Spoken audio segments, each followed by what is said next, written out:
I told you a fight's coming to Scotland. A good old square go. The Scottish way, eh? Sorry, a beating. It's gonna get rough. It's gonna get ugly. Brutal. Unflinching. Ferocious. Never ever underestimate your opponent. The last thing you remember. AJ! I'm not just gonna beat you.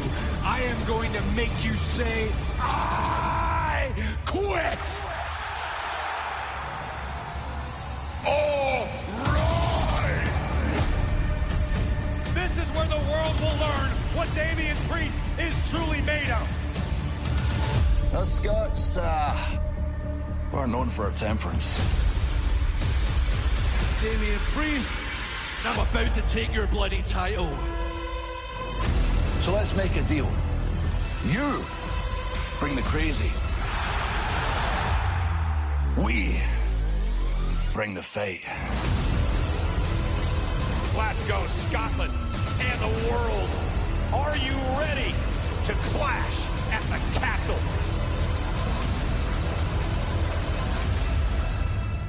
This is gonna be good.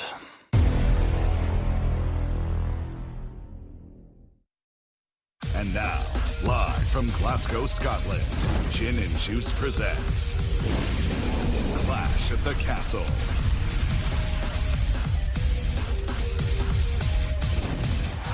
And you are looking live at the sold-out OVO Hydro in Glasgow, Scotland. 11,391 WWE fans have come here from all over the world for Clash at the Castle. Hey, this is WWE and ECW alumni, the Blue Meanie, and you're listening to PCW. The question is, are you ready? Let me talk to you. I will give you a show like you have never, ever seen before. Why? Because I can. What do you guys want to talk about? I am that damn good. the B-E-S-T. In the color red, in a world full of black and white, I am the eater of worlds. Yeah, to get some love.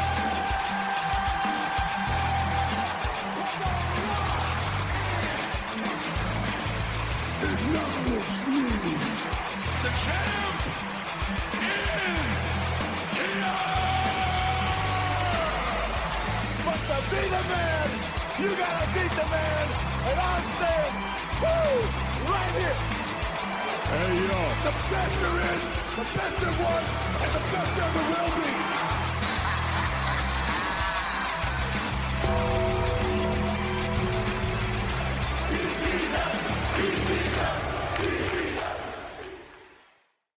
Ladies and gentlemen, boys and girls, children of all ages, welcome back to another episode of PCW, Podcast Championship Wrestling. And here we are going to talk about Clash at the Castle. Some may call it Botch of the Castle. I kind of disagree a little, but we'll get into it. It's all the way over in Scotland. I'm sure we've heard plenty of promos of how many people were there and how excited they were to be over in another, in another country again, for another pay-per-view. We're not in the States again. So, but you know what? We're going to go over this. We're going to go over some news. We're going to go over what happened at Monday Night Raw. That's probably the most juiciest part of this episode is what we're going to be talking about, what happened at the end of Monday Night Raw. So, with that said, let me bring in my co-host.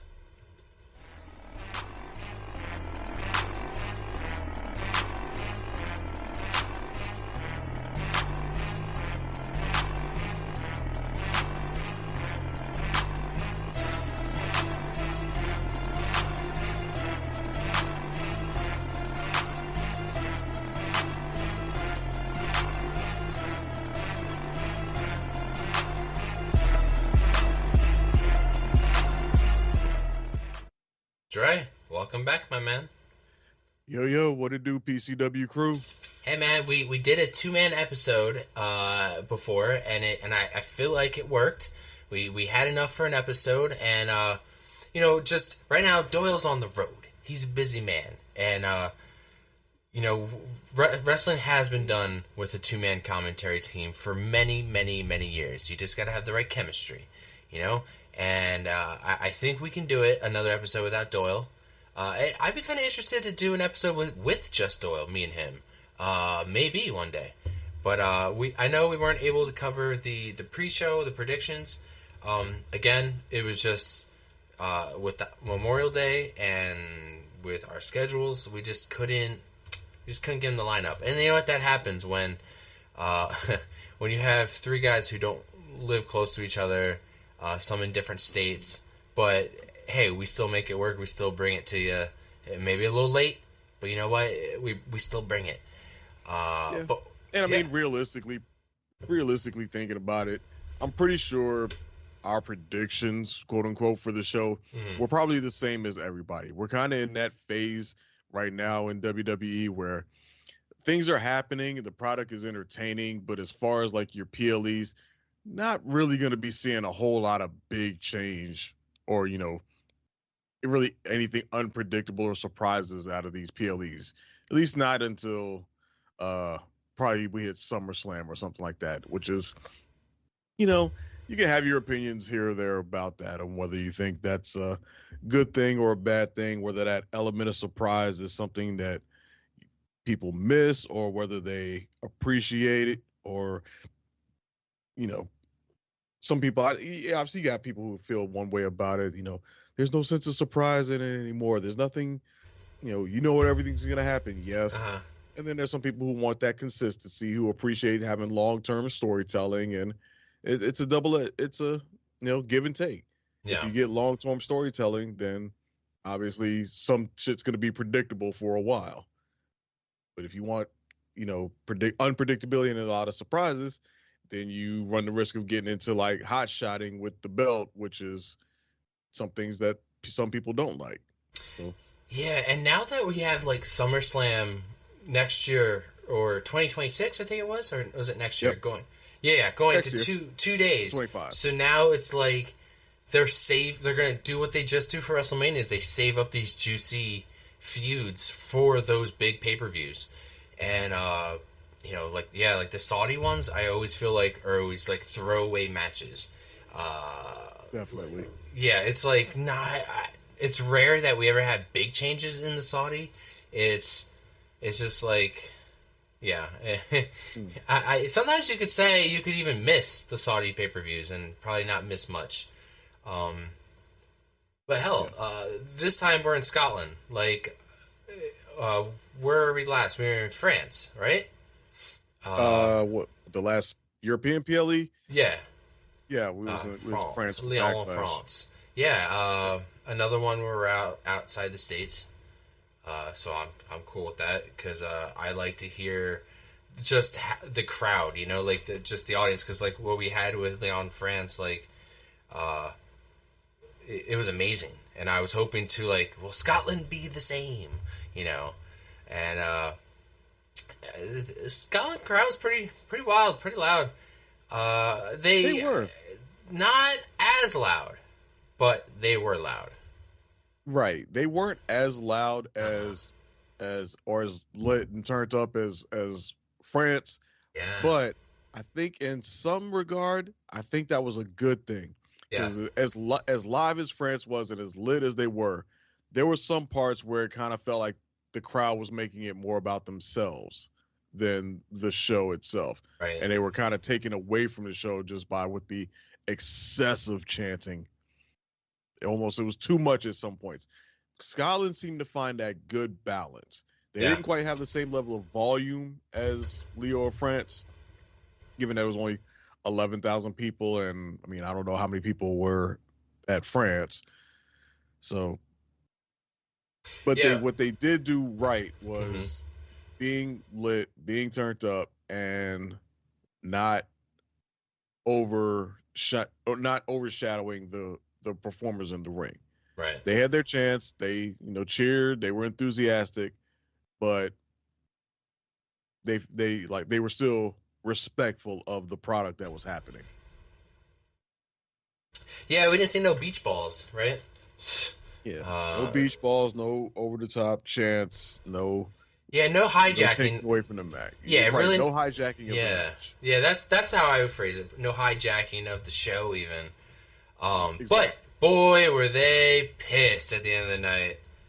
But we'll get to that, man. If you want to get into this pay-per-view, I'll turn it over to you, man. All right, so yeah, we were in Glasgow, Scotland, hometown of Drew McIntyre, at the OVO Hydro Arena, which is a pretty nice looking building from pictures of it. Mm-hmm. Not bad at all. Which is apparently the largest city in Scotland, Glasgow. Yeah, I believe. And they had a crowd of 11,391 people, which I briefly checked while talking, was roughly about the same size of the crowd that was at Backlash France. So right. But show kicked off with a bit of a surprise to me, in the sense that we started off the show with Cody Rhodes defending against AJ Styles in the I Quit match. So we had the big title, the top title, the number one title, the undisputed WWE Championship match kicking off the PLE. Mm-hmm. Bold choice. I give them credit for it. They always like to start the show off hot. And it made sense. We're in Drew's hometown. Obviously, he's going to main event the thing. So, but you would have thought, in the past, we probably would have gotten both championship matches closing out the show, and they would have started off with something else. But for them to start off the show, again, bold choice. I applaud it. But this match saw Cody Rhodes defeating AJ Styles by ultimately making AJ Styles say, "I quit," when he threatened to knock that man's block off with a steel steps. After beating the living dog shit out of him with a bunch of other stuff, and after getting his ass whooped by AJ with a bunch of other stuff, overall it was a great match. I thought it was a really good match, actually. Even for as long as it was, which being the longest show on the card at nearly 28 minutes, it didn't feel like it really dragged at any point in the match. They managed to keep a good pace. They managed to keep it interesting. They managed to gradually up the ante. And, with chair spots, table spots, eventually AJ Styles pulling out the black velvet bag, which the announcers alluded to possibly being, "Oh, we know what's in that bag." Making everybody think, "Are they going thumbtacks?" Man, ain't no way in hell. Then he pulls out handcuffs. Yep. A bit of a pump fake there, but it worked out. And like I said, I thought it was a really good match. I think, again, predictably, we all knew Cody was going to win. I'm kind of surprised that that was the route that they went. There's not beating him till he said "I quit," but more or less scaring him into quitting. Mm-hmm. And then afterwards, he still decided to mollywop him any damn way with the stairs. Yeah. Almost again, a bit of a bold choice. I won't say super bold, but a bit of a bold choice. Given that they've kind of got Cody as almost being this white bread baby face, for him to do something kind of heelish like that afterwards, like, you quit, but fuck you, I'm gonna hit you any damn way. I almost thought that could have would have been a bit out of character for him, but yeah. Crowd went for it. They loved it. What'd you think of the match? You know what? These guys did a pretty stellar job opening up the show at 27 minutes. Holy shit. Because we already... thank God Peacock this time kind of cut it off when I went to do the rewatch. They don't have the kickoff show on there. But I was out at a festival, and I was rushing to get home because I was like, oh my God, I got to get home to watch the pay-per-view. And I was like 20 minutes late. Kickoff show is still going on. I don't know why. It's like kind of like when you go to the movie theaters now. You have those AMC, like you have like 30 minutes of trailers and ads before you get to the actual movie. Well, that's exactly what it is. And, I waited for almost an hour again of kickoff show. But again, thank God that I went on Peacock today. I went to go watch it again, and it wasn't there. So I was very happy. Right into it. It's like 3 hours and something minutes. 3 hours and 1 minute and 9 seconds is the actual pay-per-view length. So, sometimes they it's 6 hours long. Like, no, it's not. No, it's not. Just like when you watch Raw and SmackDown, Raw's not really 3 hours. It's really like an hour and a half if you cut out, the bullshit. But anyway, Dre, like, when it comes to I Quit matches, like, what is your number one first match you think of when I say I Quit match?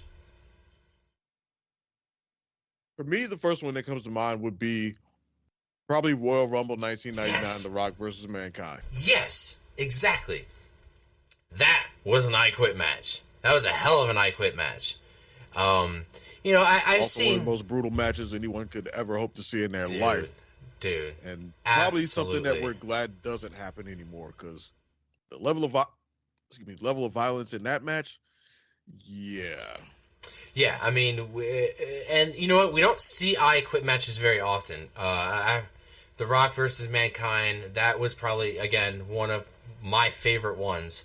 Other ones that I can remember, some ridiculous ones, Vince McMahon and Stephanie McMahon. John Cena versus JBL, which that one's a really bloody one. That one's a good one. There's Ric Flair versus Mick Foley. Let me see, it's another good one I can think of. Jeff versus Matt Hardy. Randy Orton versus John Cena. John Cena versus Batista. John Cena versus Rusev was a good one as well. This is when Rusev was at his peak. There's a Roman Reigns we saw in 2020. Roman Reigns versus Jey Uso in a Hell in a Cell. Then there was in 2022, we're going to do most recent, Ronda versus Charlotte. And then Ronda versus Charlotte again. Finn Balor and Edge. And now Cody Rhodes and AJ Styles. This is like we had, should I say, quote unquote, a botch moment, but it really wasn't a botch.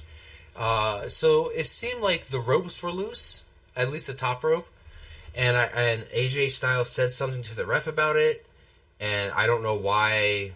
Maybe they didn't have anything skits or promos to put in between matches to do it, because they didn't tighten that top rope, and it kind of affected some of the wrestling ability for some of these people for the rest of the evening. Some matches where they have botches, I say that with quotes because I really don't think it was on them. I think it was on the ropes. It was an issue that went not just one match, it was not just two matches, it was several. So, AJ Styles it looked like he wanted to do a phenomenal forearm and he slipped and fell. And I don't know if he intentionally meant to go through that table. I really don't. And you know what, though, like, when I see stuff like that, I kind of I kind of cringe because that's something that neither wrestler expected to happen, and it's how they can recover from it, and not just that, is hopefully nobody gets, like, injured in the process, because it's awful when somebody gets injured from something like that. So, yeah, luckily, from what it looks like, AJ Styles didn't get injured. Yeah, it definitely felt like more of a fall than a bump. Yeah. Yeah, I did enjoy he did like a suplex outside, from the inside to the outside of the ring. That was pretty cool. We did get blood. We saw them incorporate Cody's mom in the story. She was by ringside. Cool. Put some super heat on AJ, taunting her and whatnot. Yeah, the ending was a little weird. He was handcuffed, I guess, and I quit. He's about to hit you with some steel chairs, steel steps. But what's interesting is after the match, Cody has his title. He's walking up the ramp, and Solo comes out. Solo stares him down, and then the rest of the bloodline comes out. The Tungas. And then, luckily he had some backup.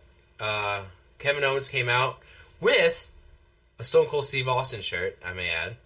But Orton came back and came out to give Cody and KO a hand. But Randy Orton, as they're panning away with that camera, he's not looking at Cody. He's looking at that belt. He's looking at being another 15-time world champion, 16-time at this point. But I'm intrigued if that's where we're going, because Cody and Orton have a history, and it'd make the feud a lot more interesting. I was very surprised that I can't say that AJ didn't go over. I was expecting maybe like maybe we get like a rubber match, but it doesn't seem like that's going to happen. Even through some sort of shenanigans that AJ would have won, but not won the title. I guess it's hard to do that when the title is on the line, to try to get a 3-match feud out of these guys with AJ walking away with a win. The title's on the line, it's hard too, but at the same time, they managed to pull 3 matches between Cody and Seth. Yeah, Cody right. winning all 3 of those. Right. So it is possible. But given that they really upped the ante from the first match being just a regular 1v1 to the second one being an I Quit, and not just a regular I Quit match, but an I Quit match where we actually got some blood in it. We got some, they got some color, both of them. Yeah. And we saw handcuffs, chair shots, kendo sticks. I mean, yeah, you can't really go anywhere else from here unless you go, Hell in a Cell. But then at that point, you start to get tropey with it. It's like, okay, does every trilogy now have to end with Hell in a Cell? Mm-hmm. Like, let's not do that. So I'm content with this being the end of their feud. Right. And this being done. I mean, you made a man say I quit. Yeah. What more grounds does he have to stand on to try to challenge you for your belt anymore? A last man standing where he's not standing anymore. No, I agree. It could cool off now. AJ is going to have to cool off and get to the back of the line. It sucks, but that's what it is, man. Back of the line.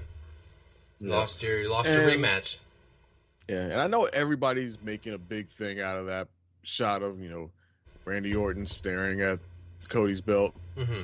And yeah, we'll probably get there at some point. But I think people are making a bit more out of it than it is right now. Okay. We'll get there at some point. And you know what? Actually, I just looked back at that spot where AJ fell through the table. No, I think that was a legit bump. Because it wasn't just that he didn't really slip off the ropes. Remember, he jumped on the ropes and Cody freaking yeeted a chair at his ass. Yeah. And hit him with the chair, and then he fell and collapsed through the table. He may not have collapsed as cleanly as he may have wanted to, because usually a spot through a table, you just fall flat on your back through it. Whereas he kind of went, basically like almost shoulder first. He more or less tumbled through it. Like hit the rope, then fell back and tumbled. It did, granted, look believable. Right. As opposed to being like I'm going to take this and just take a perfect, clean fall back bump through the table. So I in that regard, I think it was actually a better spot than some people may have thought it was. I don't think that was really a botch, because even watching it in real time, I didn't read it as being a botch. I just thought he ate a chair to the face and then took a believable fall, happened to be through the table. Okay. One thing I would have done different in this match, though, is when Cody had AJ handcuffed to the rope. Mm-hmm. That would have been just a little bit more dramatic, a little bit more sinister, rather than just handcuffing him to the rope. I would have had him handcuff AJ to the rope and then hold the key in front of AJ. Like if I was Cody, I'd have held the key in front of AJ's face and then walked away and went and gave it to my mom. Oh, nice. That's a good one. Just to build, since obviously the story that they were telling, that he was scaring AJ into quitting, not beating him into quitting, like putting that fear in him. I would have been a little bit more psychological with it. And like I said, just had that key, like, yep, here's the key, and you don't have a chance in hell of getting it. Like I said, just walk out the ring with it, give it to my mom. the way he knows he's trapped. I like that, dude. He can't go nowhere. That's a good one. Yeah, thank you. That's just a little touch that I would have added to the match, just, psychologically from a storytelling standpoint. But other than that, yeah, still a really good match. I'm glad that he didn't fucking crossroads his ass into quitting. Like 7 crossroads. All right, let's just stop. I'm just sick of it. I swear I thought they were going to go there at one point. I saw him hype the whole crowd up. He picked him up for a crossroads, and then he hit it. And then he picked him up and was going to do another one. I was like, honestly, to me, the 3 crossroads, it's lost its effect on me. Like, if you need to use your finisher 3 times, then it's not a finisher. Sucks. Your finisher sucks. Now, okay, listen. So much, yeah. If you need to do it 3 times to beat somebody, your finisher is trash. Exception: Roman Reigns.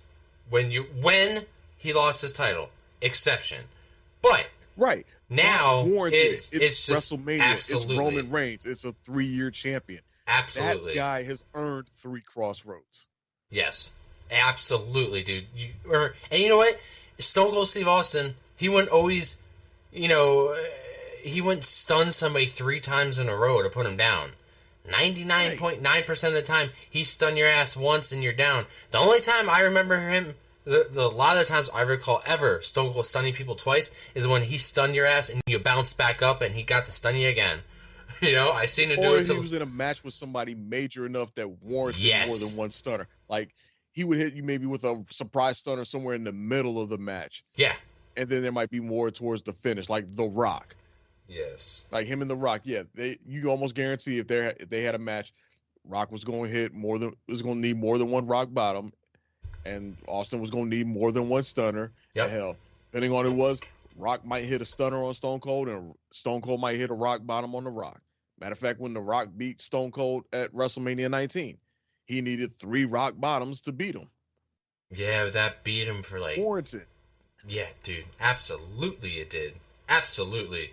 Yeah, and so, this is the kind of stuff that they just overdo, and it loses its effect. And, there's a certain move in pro wrestling that to me meant so much, but over the years, especially the past, 6 years, it's just been used over and over and over, and not as a finisher anymore. It's used as a normal move, and now it's used so much that it has little to no effect, and that move is the super kick.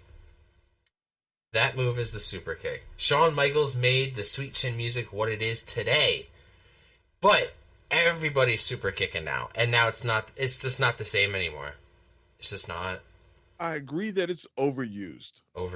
But what I will say, the super kick isn't anything new. People were doing super kicks back in the day. Right. They just weren't doing super kicks like regular punches the way they do now. So I agree that it's overused, but there's still something to be said between a super kick versus Sweet Chin Music. Yeah. Ooh, there's a difference. Other people do it, it's a super kick. Now Shawn does it, it's Sweet Chin Music. Now, do you think that this move is going down that road of being a move that used to be unique, but now it's being used too much as a finisher? And that move... What, Crossroads? No, the spear. Do you think the spear has been way overused as a finisher? Yes. Too many people are using it. Right? I think too many people are using the spear as a move now. Like, honestly, Jay, if he has the Uso splash, which has been their thing since they were the Usos, but then he's also kind of, adopted the spear from Roman as part of his setup. Like, he hits the spear, then does the Uso splash. Honestly, if I was Jay, you know what my finisher would be? What's that? Fucking rock bottom. Oh. I would take that as my finisher. Oh, yeah. Yeah, yeet. Oh, dude, he has enough cachet and enough charisma to pull that off as a finisher. And I'm honestly surprised that somebody hasn't started using that. Like, if Kevin Owens can take the stunner as a finisher, granted, he 1v1'd Stone Cold before he really started adopting that kind of, unfit, quietly gave him the cosign to do that. But I mean, The Rock is your family. He's your blood. If anybody could take the rock bottom as a finisher, it would be him. Especially since Solo ain't using it. I mean, he has the spinning solo that he does, which is the rock, basically a rock bottom with a twist, but it's essentially the rock bottom. You know, and you'd have some people doing it. When other guys do it, they just call it the what do they call it? Inagi in. Or the bookend. Yeah, I know what you're talking about. They never call it the bookend. They call it. I saw Solo do it, and they could say like spinning solo. Like I think Michael Cole like literally called it all three moves at the same time. He's like spinning solo, rock bottom, Inagi. Goddamn, I can't remember what the hell they called it, but yeah, he called it that. But very few people actually use that move, and I'm like, that shit is wide open to become somebody's finisher. Oh, dude, like, right at the top of... be a prime candidate for like, just, like, I'm not even speaking of, like, well, I'll even mention, like, wrestlers that are even fucking retired, that it's just, Spear is just so overused, you know, obviously, number one, it would be Goldberg, most used, Goldberg, Roman Reigns, Bobby Lashley, Batista used it, Rhino, of course, Edge, Big E started using it. Best one ever, Rhino, by the way. Big Show started using it. Charlotte Flair started using it. Caitlyn started using it. Kairi Sane was using it for a bit. Moose and TNA is using it. Ricky Starks is using it. Christian Cage is using it. Wardlow is using it. Braun Breaker is now using it. Braun Breaker, I will give it, at least with Braun Breaker, he's making it unique because he adds the element of speed to it. Right? And he sets it up. I understand. He's good. Yes. He understood that, like, okay, if I'm going to do this thing that everybody else is doing, I got to find a way to make it my own. Yeah. And he did by just being faster than anybody else when he hits you with it. Yeah. So that he's cool. He's cool. Everybody else, go back to the drawing board. Yeah, I mean, I think, too, if you're the type of wrestler who could put your own unique spin on a finisher like that, then like Braun Breaker, he's unique because that man is fast. That man is deadly fast. So it's perfect. But yeah, we got sidetracked here because I know we're talking about how fucking Rhodes needs 3 finishers to put somebody away. Yep. But yeah, that's all I got to say about that he match. Needs to come up with some. Yeah. I mean, I'll let him have the Crossroads, given that he is starting to beat some people with just doing it once, so he's good on that regard. But I've never honestly thought it was a great move. Yeah. Honestly, I always thought the Cody Cutter was a better finisher than the Crossroads, but. Yeah, Cody Cutter reminds me of a. Then they just accuse him of just being, he's just doing another RKO or another Cutter, because that's also something that people have used time and time again throughout history. So yeah, that's right. I'm using it. Damn it. Yeah, I mean it's fine. It is what it is. He can roll with that. Yeah. But anyway, moving on. Next match, we had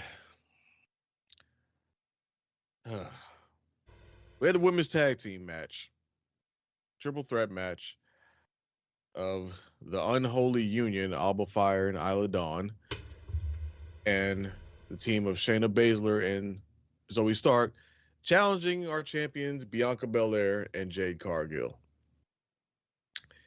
in a triple threat match for the women's tag team championship. And I'm just going to say that this outcome was some motherfucking bullshit. I don't give a fuck what nobody say. I don't give a damn that it was in Scotland. I don't give a damn that it was their hometown. Granted, yes, Alba Fire, tragedy that befell her mother while visiting her down in Florida. Thoughts and prayers go out to her. I hope she finds a way to cope with that and finds some measure of healing in something that is probably unhealable. But obviously time heals all wounds. So again, I wish her nothing but peace and comfort in that. Absolutely. That being said, that don't mean they ain't had to win these goddamn titles here in Scotland. I understand you want to give something to the crowd and all that stuff, but really, for the longest time, we've been sitting here saying, women's tag team division sucks. Women's tag team division is trash. championships don't mean nothing. They went through the whole trouble of unifying the Raw and SmackDown Women's Tag Team Championships with the NXT and making it all one belt and all this. And they thought that, when they did Ronda Rousey and Shayna Baszler as a tag team, we thought they was going to be that tag team that could take it to the next level and elevate the division by having this dominant tag team. That shit failed. Then they put him on the Kabuki Warriors, and we thought that was going to work out. That shit fucking failed. And we thought that when they brought in Katana Chance and Kaden Carter, and they won the tag team titles, and we was like, okay, we got a really good, legitimate tag team. They can do it. They can help elevate the division. And they're a bona fide, legit tag team, not just two random women thrown together. They got coordination. They got moves together. They're bona fide. Maybe they'll be the thing. That shit don't fucking happen. They dropped into the Kabuki Warriors. They didn't happen. Then we finally put them on your top stars in the whole division, and Bianca Belair and Jade Cargill. Everybody with them. Everybody riding with them. We thinking this about to be it. They can dominate. They can have a good, strong run. Let people build up and challenge them.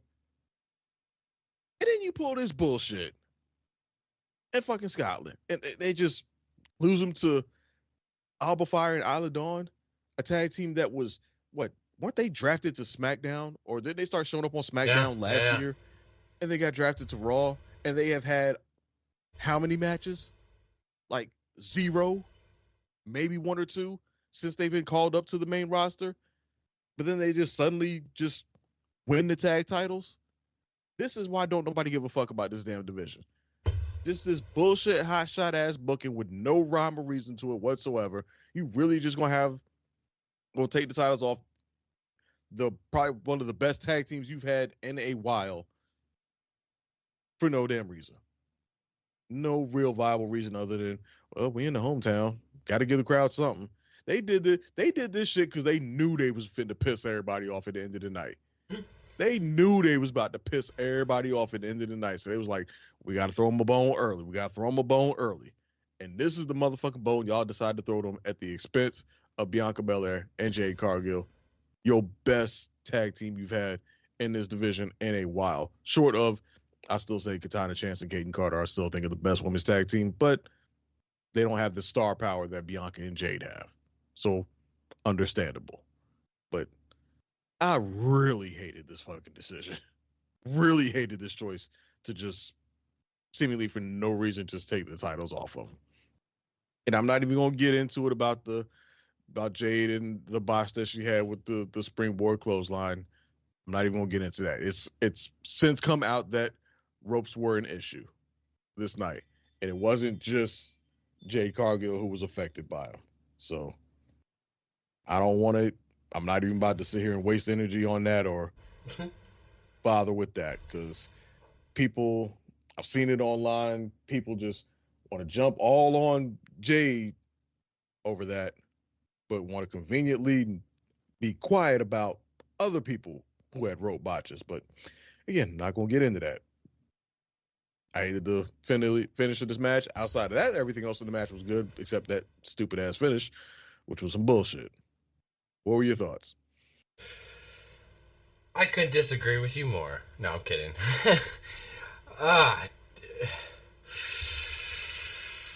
This match was garbage. It was hot garbage. Okay, first off, a triple threat tag team match. So you're telling me you need one? Is it 2 people in the ring at once? Is it 3 people in the ring at once? I don't understand the rules of a triple. It should be a tornado tag at this point. Or right. You should have all 3 women in the ring at once, a triple threat. Like, this, I was so confused about the actual rules. Like, the dumbest gimmick matches we have, they're willing to sit there and read us the rules like we're a bunch of idiots.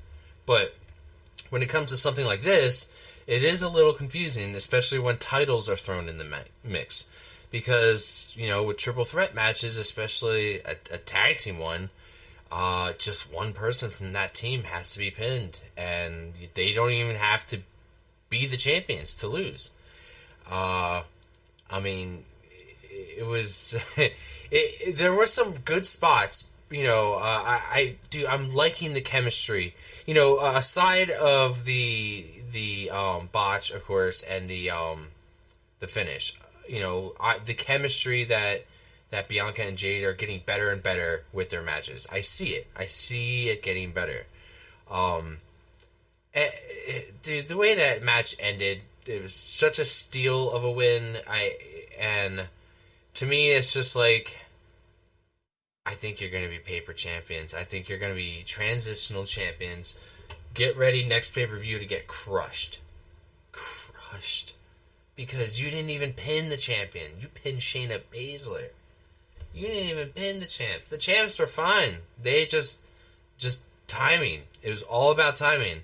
And you just took advantage of that. And, you know, I guess they wanted to keep these people in Scotland a little happy, right? So let's let the women's tag team division suffer. Like I said, throw them a bone because they knew they was going to piss them off at the end of the night. So, the last time that Isla Dawn and Alba Fire had a match was June 23rd, 2023 on SmackDown against Ronda Rousey and Shayna Baszler to unify the NXT Women's Tag Team titles with the WWE Women's Tag titles. Okay, I thought that was silly to do that. I was like, you have so many women in NXT. I think it was just kind of dumb. I mean, you could have brought up some tag teams, some women tag teams you could have brought up, but they got rid of the titles, merged them. Toxic Attraction is just nothing now. They were just ripe. They were to be called up and nothing. Dude, that was the time to call up Toxic Attraction. That was the time to bring up Mandy Rose and the rest of them. But now, well, Mandy was gone by then. I'm talking like when they were at their peak with her. They should have brought her. Yeah. They should have brought her to the main roster, and they didn't. And I think that's what's, you know, once then Mandy wasn't going to the main roster, she left, we know why she left. But the other two suffered greatly then. But anyway, I think it's silly. Okay, so the only thing that can come out of this is they get squashed. Next 2-on-2, they get squashed. And now Bianca and Jade are 2-time tag champions. Okay, instead of the 1-time, now they're 2-time. But this time it's going to be a little different, you know. I don't know. I pray to God they're not going down the route where they're going to start some tension between the two, and I hope not. God, don't you fucking dare, right? Don't you fucking dare, because we're enjoying the ride, Dre. Enjoying the fucking ride. I was enjoying the tag team division. I was like, all right, what they're going to do, instead of, I guess, having a good tag team come up to them, they're just going to start squashing everybody from the bottom up. And we're going to eventually find our tag team that'll take the gold off of them. But not like this. Not like this. I get the fact that one of the superstars lost a family member, their mother. I get it. I understand. It is awful. But at the risk of a storyline like this, is it because they also knew, hey, we know they're going to be kind of pissed later, so let's at least give them this, right? So it wasn't a complete waste coming to Scotland and none of their locals winning, all right? So I guess that's what they were thinking. But I mean, out of all of the matches, if you're going to pull the trigger on one of them to make the crowd happy, probably. I guess. But like I said, the only thing that can come out of this is now they can be stronger. Like, I'm not going to lie, Dre, I enjoy the chase. But they're not worth the chase. It's a very easy chase. Right. Like, this ain't much of a chase. So you're on foot and I'm in a car. How much? Yeah. So the only thing I can think of is if you stack the odds for them to be number one contenders, even though they really should just get their rematch. If you stack the odds for a number one contenders match, then sure, we'll make it a little bit more interesting. But I don't even know if that would be interesting, because how do you stack the odds other than just putting more teams against them? If putting more teams against them, you could have done that while they were champions. I will say, in the build up to this match, the one thing that I actually did really enjoy and like, and I thought was actually really good booking, was when all four of them beat down Bianca and Jade in the build up. When they're like, because to me, the way it was executed looked good. It's like you got these two women who are dominant, powerful women, and Bianca and Jade. Obviously, none of these individual women in the women's tag division could 1v1 them.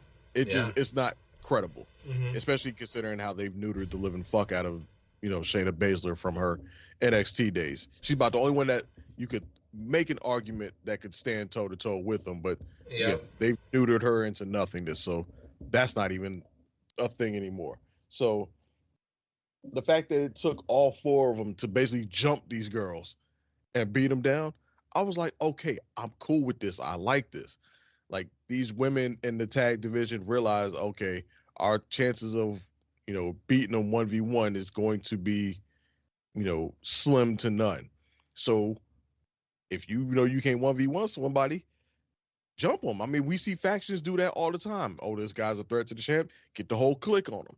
Cool. So what if the whole clique becomes the whole women's tag division? And you got Bianca and Jade basically having to fight for their lives every week with not just a tag team coming at them, but more than one tag team constantly coming at them. You could have drugged this out and extended this and gotten more life out of this while keeping them strong, keeping them on top of the division, and not truly squashing all the other women because they're fighting them off. And yes, they may still win their matches, but it's getting harder and harder, for them every time until you find that one tag team that builds up enough credibility to be the ones to finish them off. But instead, nope, where's Scotland? Hot shot this shit. It's like you played to the home crowd at the expense of your women's tag team division, in my opinion. Yeah, man, and I absolutely agree with it's so unnecessary, the heat that Jade is getting for her mishap. She's done the move multiple times successfully, and as people are saying, oh, well, the ropes in WWE are different than AEW. It's like, dude, don't even give me that shit. We all know the ropes were loose, so chill the fuck out. Stop saying she needs to. The people who were like, she needs to go back to the performance center. And I'm like, you need to shut the fuck up with that bullshit. You need people to get the have fuck out of your, all the time, and y'all don't say shit. Yeah, like you never fuck up anything at work. We just watched Ron Breaker damn near break his fucking neck trying to do a Frankensteiner on what's his face? Who did he wrestle this past Monday? Shit. Was it Sheamus? Was it? Quick. But anyway, Sheamus. Yeah, Sheamus. Yeah, that match with Sheamus. Damn near broke his neck trying to do the Frankensteiner jumping up to the rope. I ain't hearing not a peep out of nobody's mouth. Braun need to go back to NXT. Braun Green, he ain't ready for the big time. No, didn't nobody say shit. But Jade misses a slips on a springboard clothesline on ropes that we now know were loose and we're giving people issues. And now everybody want to dunk on her. Man, shut the fuck up. Shut the fuck up with all that bullshit. Yeah. So I guess we'll just have to see where the hell this goes, because I don't expect these guys to be champions long. Very transitional champions. So I'll tell you where it needs to go. It needs to go right down to SmackDown this Friday with a 1v1. Run that shit back and put them titles right back on Bianca and Jade. Yes, it's like, all right, we're back in the States. Let's get back to our regular schedule program. Yes, Come up off them belts. Huh. So, all right, man. That's all I got for that match. Yeah. So, next match, we had Sami Zayn defending his Intercontinental title again against Chad Gable. With Otis and Maxine Dupree at ringside. Curious that Akira Tozawa wasn't there. Like, what, passport issues, or they just didn't want to spin for him? They're like, nah, you stay here. Yeah, that's what I was assuming too, because I was like, oh, where's Tozawa? And I immediately was like, oh, it might have been a visa, passport, whatever issue, for sure. I mean, that's normally some of the reasons why we won't see certain wrestlers, you know, out of the country because of that issue, or maybe they just have family and they just don't want to travel out the country for now. But understandable, they made it work. I don't think he would have made much of a difference, to be honest. But Yeah. Again, another match that had a very predictable finish, much to my chagrin, because I'm still anti-Sammy right now. So, but yeah, he was successful in his defense against Chad Gable. And again, in this match, we got little to no development in the whole Chad with his Alpha Academy members. It's just another case of him bullying and talking shit and downplaying them, and then something happens and they still end up putting up with the shit. Granted, we did get an actual development on it this past Monday on Raw with Otis seemingly quitting or just walking out on Chad. So we did finally seem to get some development here. Seems kind of weird that they did it on Raw as opposed to a PLE. Usually you get your major storyline developments at PLEs. But, I mean, it is what it is. At least the storyline is actually finally going somewhere because, again, I know some people have said it's been a great story, but to me it's just been personally, it's been super cringe. Just this whole abuse of Chad Gable and them just putting up with it. Every time I've seen it, it's been cringe to me. I think they dragged it out a little too long for my taste. But again, at least it's going somewhere now. As far as the match itself, obviously these two can always put on a great match. I don't think they really did anything groundbreaking or extraordinary in this match that was any different from what they've done in the past. And again, Sami Zayn is still fucking champion. yeah, dude. Go ahead.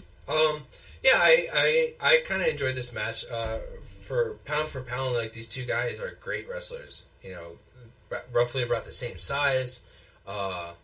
You know, Chad Gable he's just phenomenal in the ring, and Sammy is just as fucking good. You know, and unfortunately, yeah, I'm with you. I'm kind of over Sammy. Maybe we had too much of Sammy. I'm just not on the Sammy Intercontinental title train. You know, I think for the IC title for Chad Gable, they pulled the trigger too late. But his contract was coming to an end, and maybe that had a lot to play into it, with him ever winning the Intercontinental title. They found a good way to kind of like write him out of Alpha Academy. I think the rest of Alpha Academy are going to kind of suffer.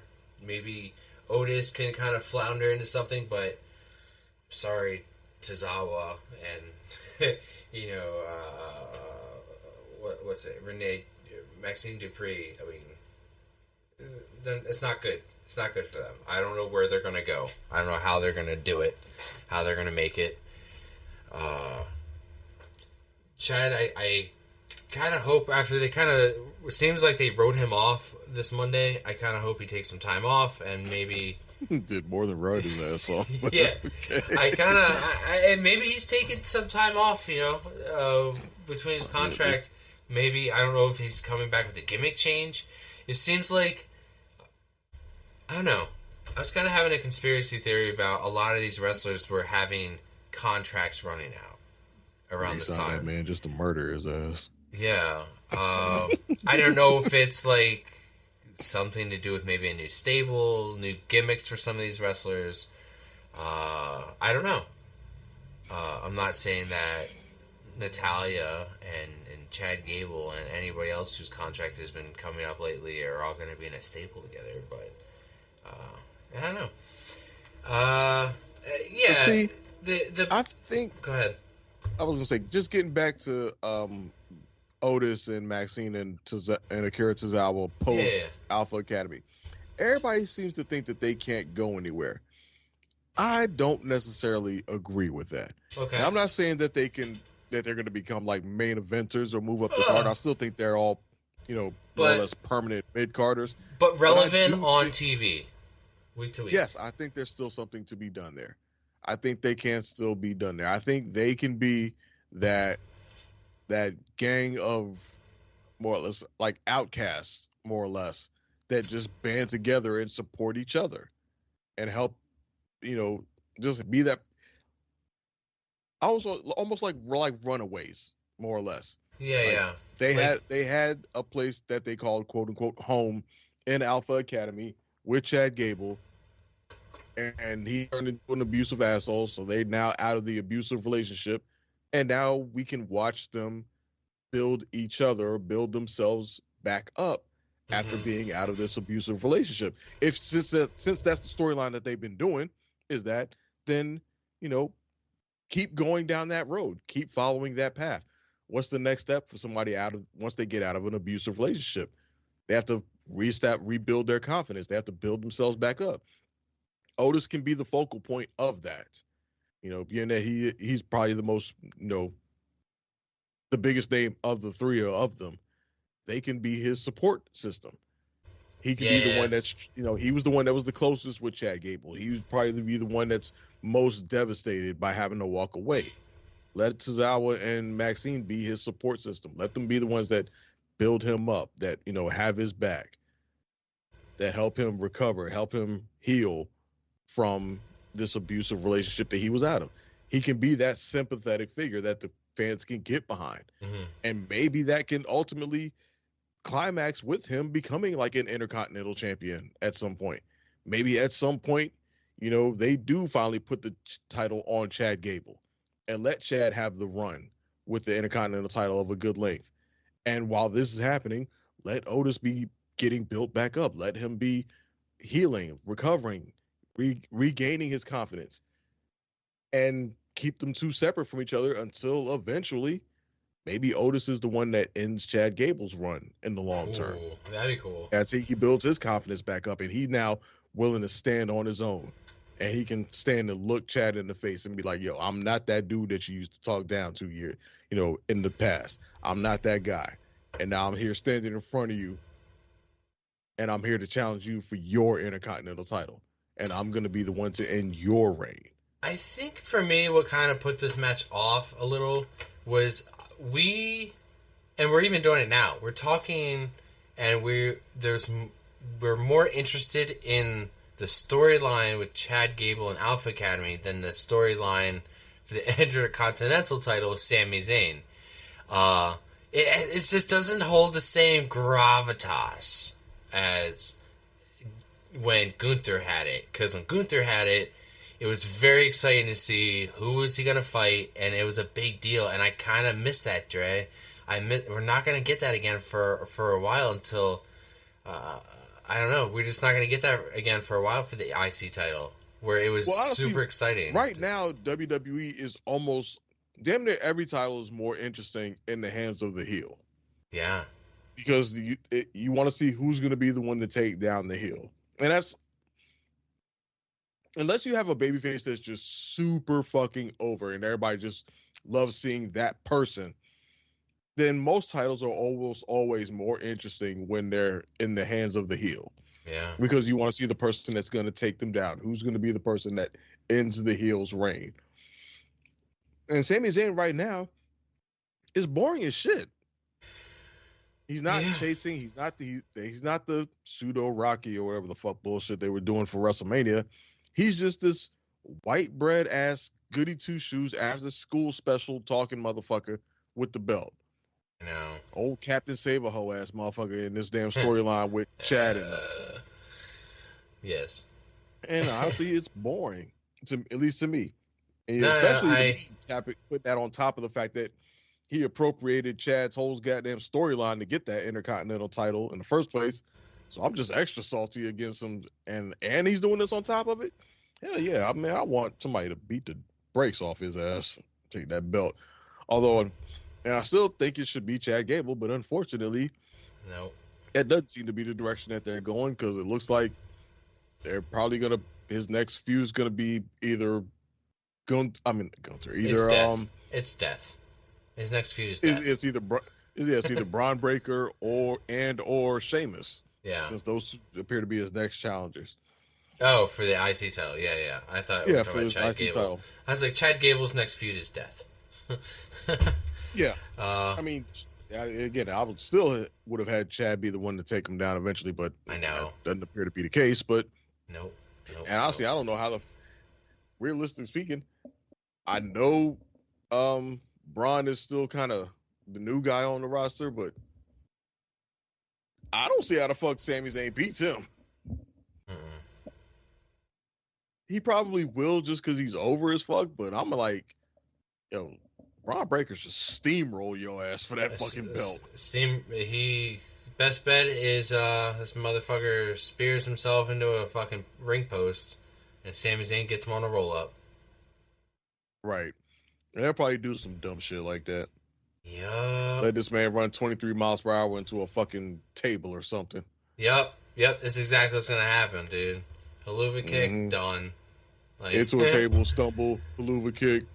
Jack and Sami Zayn wins, man. Fuck out of here. Yeah, you know what I was thinking of? I know we're going to go off subject a little bit. Braun Breaker. Why isn't that motherfucker the Speed Champion? Why isn't he just out there? He deserves better than that bullshit-ass fucking title. But imagine if he would just come out, like, if you were literally just pushing him to be like a Goldberg-type streak, so he would just come out and just spear guys. He would just put them down in less than, like, 3 minutes. And he would just build up that fucking title.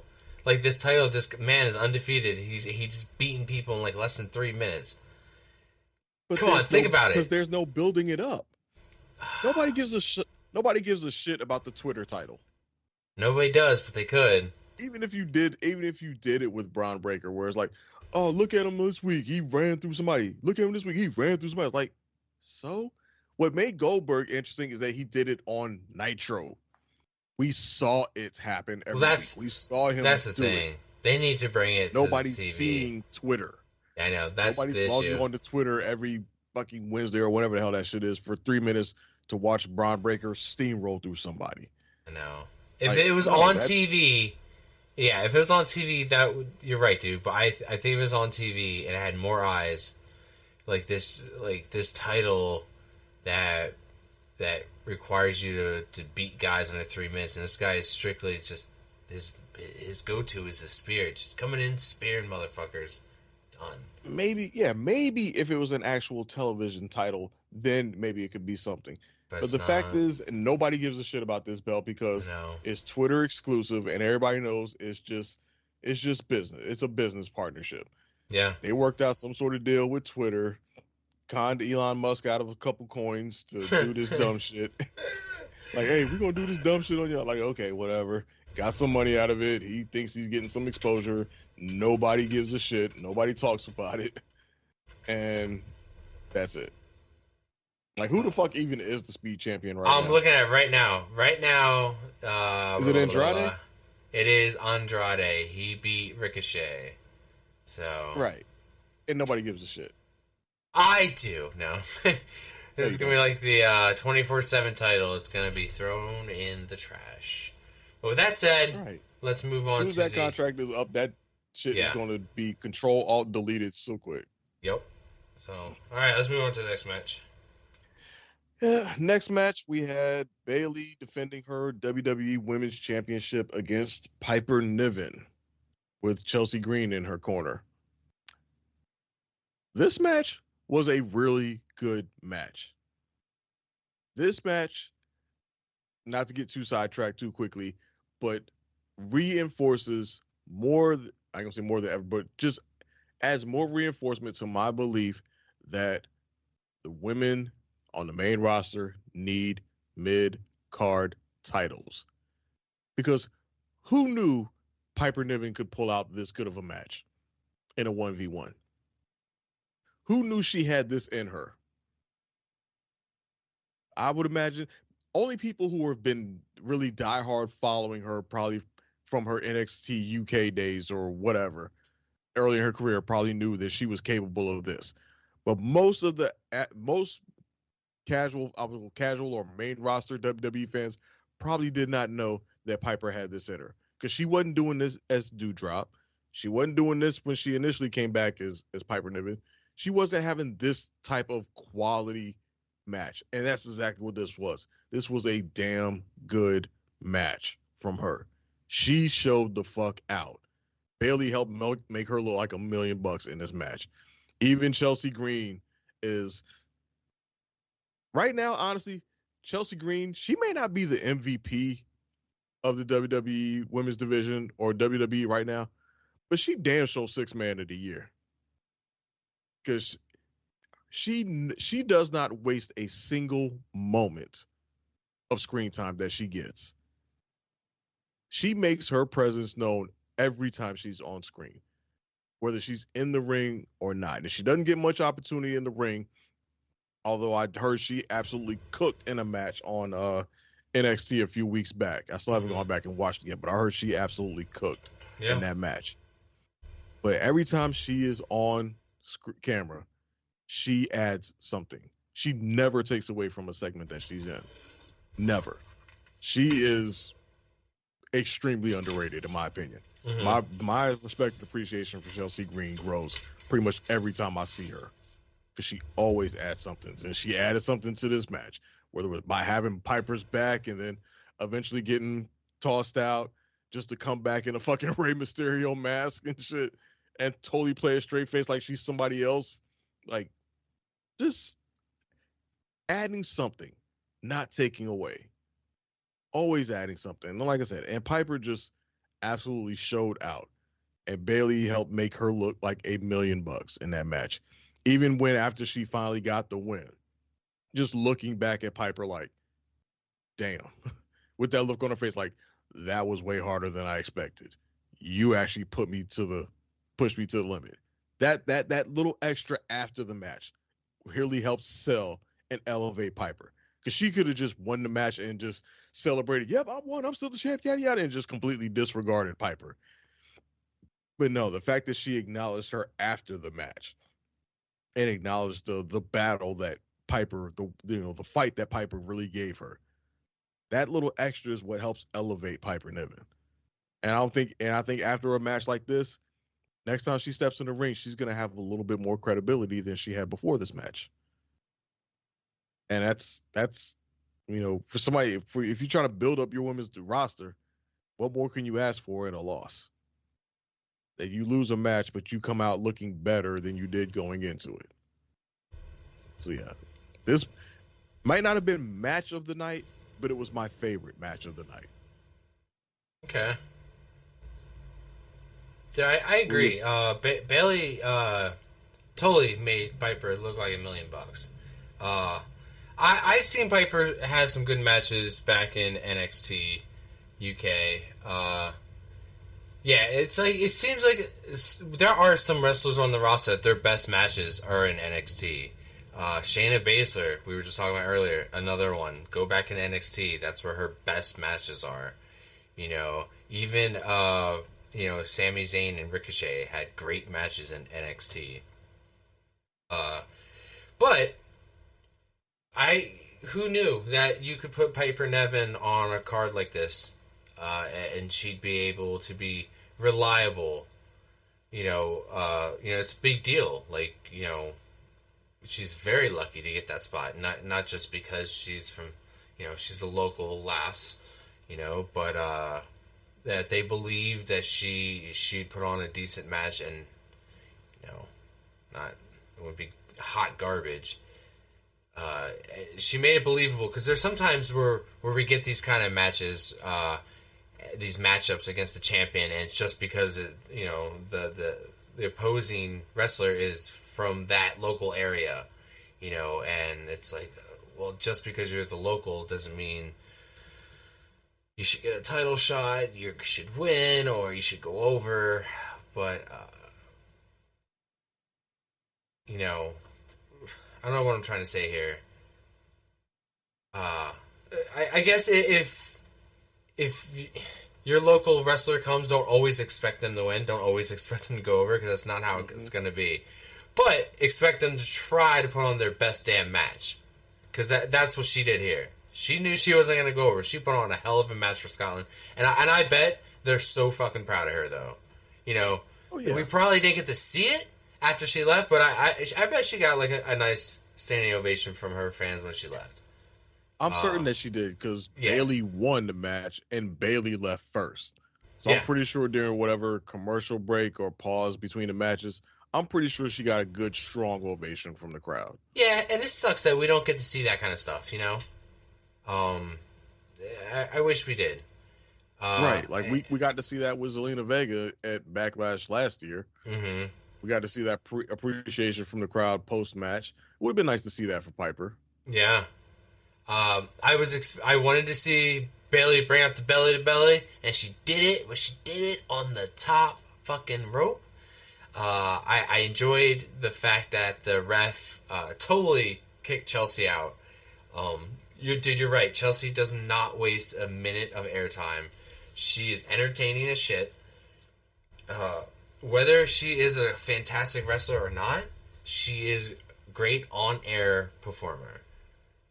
She's great on the mic. You know, because Piper Niven, not so good on the mic. You know, Piper's the muscle. You know, and she's the brains. I thought it was brilliant when she booted and how she found a way to get herself back in. I have a clip here from it real quick. I'm going to play. What were you saying about luchas before? Who is this masked woman? Nacho Chelsea. Dude, me and Andrea seriously broke out laughing because she like came out with a Rey Mysterio mask. Like she just went to like either Rey Mysterio. It's purple, so like made me think she grabbed it from the Judgment Day because they always have a Rey Mysterio mask. But yeah, dude, I was dying. You know, fucking WWE refs, they're dumbasses. I don't know who that is. But you know, a good defense for Bayley. Another win for Bayley. I guess I would have expected another win for Bayley as well, if we were predicting. I think thus far, the only one that I would not have guessed would have been the women's tag. That one, for me, came out of left field. But this one, I would have had my money on Bayley.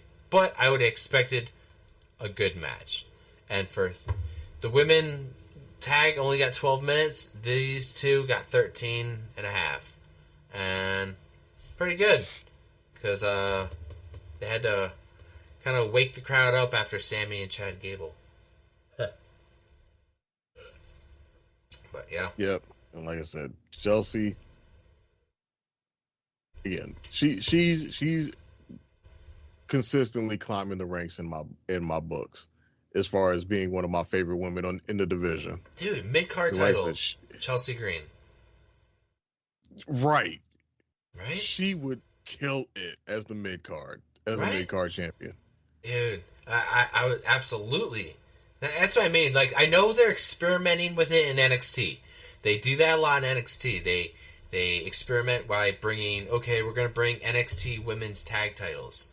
Okay, they're working out here. Let's do women's tag titles in WWE. They experiment in small places, even to the point where they started bringing NXT titles to the main roster. Kind of elevate them more. And I feel that way. Like, whenever an NXT champion of any kind comes over to the main roster, I have respect for them. I'm like, yo, you're the champion of that brand. I got mad respect for you. But we need a mid-card women's title, whether it's one or two. If you want to have one, like, I heard floating around of a women's Intercontinental title and maybe a women's United States title, I'm cool with that. Or maybe just one of them and just have them float per show, because it seems like we don't give a fuck about the draft still. And I say that because CM Punk's going to be on SmackDown this Friday. So we don't give a fuck about the drafts anymore, apparently. So, yeah.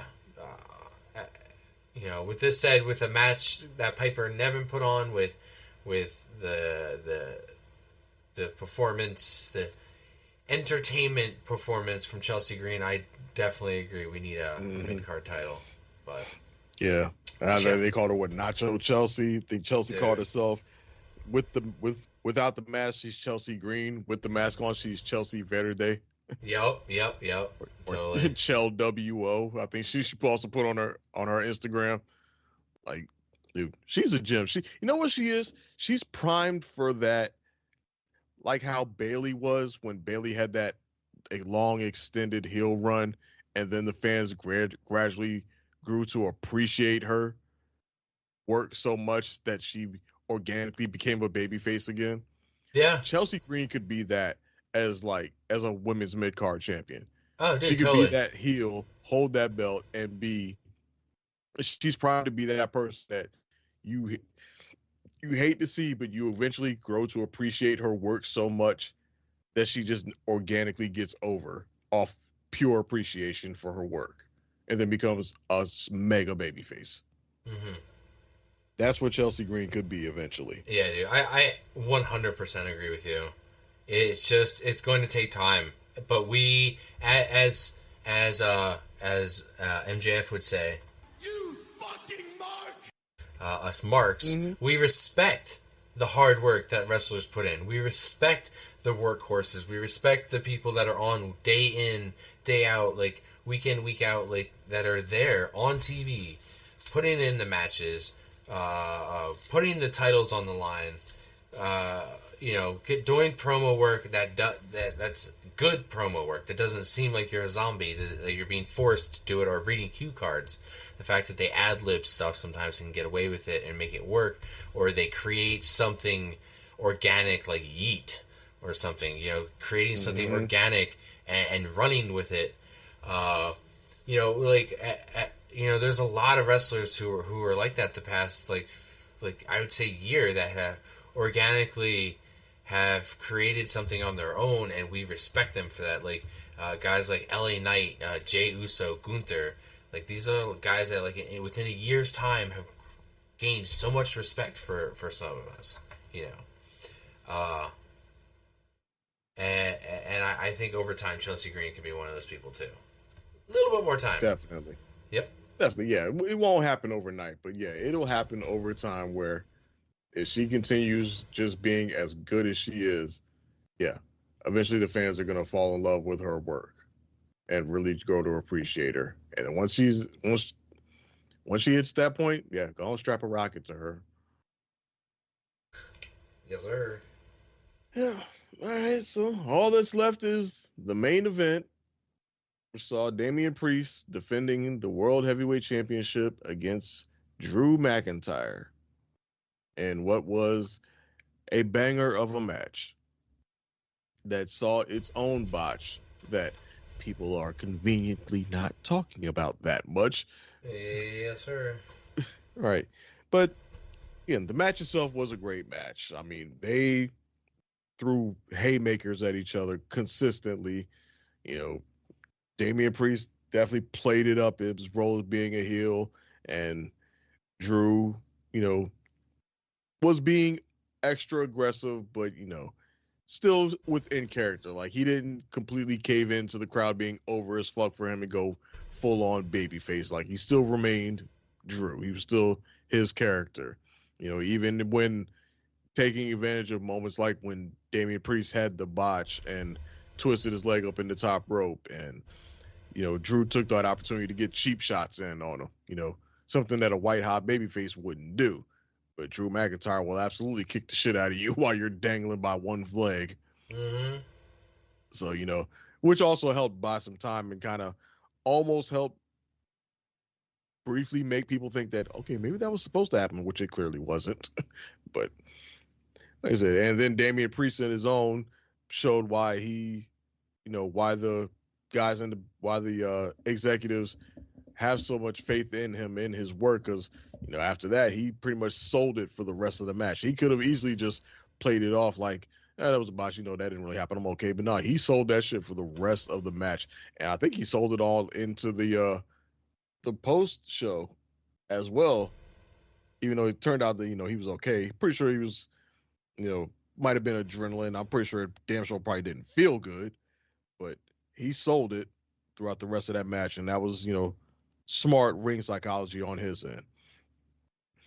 But obviously, the moment that everybody was talking about in this match was Drew McIntyre hitting a Claymore on Damian Priest after the referee was knocked down and thinking he's going to get the win. And here comes this referee sliding into the ring for the 1, the 2, the fuck you. As we found out it was CM Punk.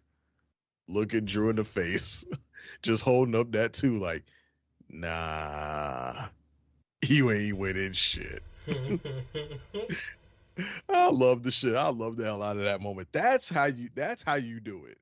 That's a creative way of furthering a feud. And, as much as Scotland hated it, I loved it because it was another creative way of screwing Drew McIntyre over and furthering a storyline, and obviously naturally and organically getting to the next chapter in the storyline. And obviously, yeah, Damian Priest won, retained the title, which I pretty much saw coming because, again, not projecting out too far, but yeah, I pretty much figured this was the most likely outcome of this match because I just didn't see them putting it on Drew McIntyre, knowing what we have over on the horizon with SummerSlam. But again, this was probably the match of the night, I'll say, even though the match we just talked about, Bayley and Piper, was my favorite match. This was probably objectively the match of the night. I'm still kind of surprised that they had the third longest match, that freaking Sammy and Chad got more time than them and Cody and AJ got more time than them. That was kind of surprising. You would think that, hometown Drew and them, you'd think they would have given them the most time to cook, but maybe their time got cut short because other stuff ran long. Who knows? But they made the most of it and they put on a banger of a match. And I'm glad to see that Damian Priest is having great matches as champion, which is just only helping to establish him more as a credible champion. What were your thoughts? Steve is so funny because while being a very smooth technical performer at times, can also be the clumsiest guy, just tripping over his own feet and falling. And, I'll never forget, I wrestled Steve at SummerSlam. It was me, Steve, and Mick Foley in a triple threat with Jesse Ventura as a special referee. Shane, I think, came down to get involved in the match on my behalf or something. Anyways, Shane gets stunned and gets thrown over the top rope. And Steve goes up on he's standing on the bottom rope in the middle of the ring. And Steve leans over the rope too far and completely does a flip and hooks his knee brace and is hanging upside down by one leg, completely stuck. And I can see on his face, like, he cannot get out of this. So I have to run over there and try to pick his big 250-pound deadweight anvil ass, which he's very heavy, Steve. Try to get him back over the top rope. The two of us are laughing like little kids. I'm trying to get him over. I'm completely trying to cover up and pick him over because I'm laughing like what are you doing?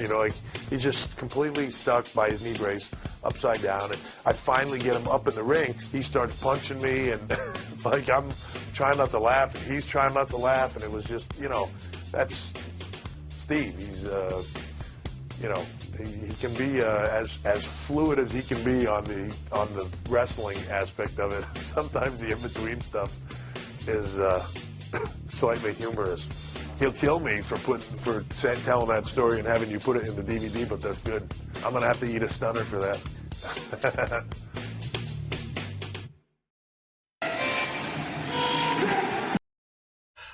Well, you know what? Let's talk about the opening here. Scotland the Brave was played by the District Pipe Band. They had the kilts come out. They had the bagpipes. I'll tell you what. I think you said it too. No matter, or somebody said it on Discord. Like every time they play the bagpipes, it's fucking awesome. I love it when they play the bagpipes. And you know, it sucks for Drew, you know, not getting the W in his home. But sorry, man. I think it's what we're getting with Drew is bigger than the world title. The story's way bigger than the world title. The Drew CM Punk doesn't need the world title, and that's what I like about some feuds. Now, let me ask you this real quick. What's up? Going into this match, did you think Drew was going to win?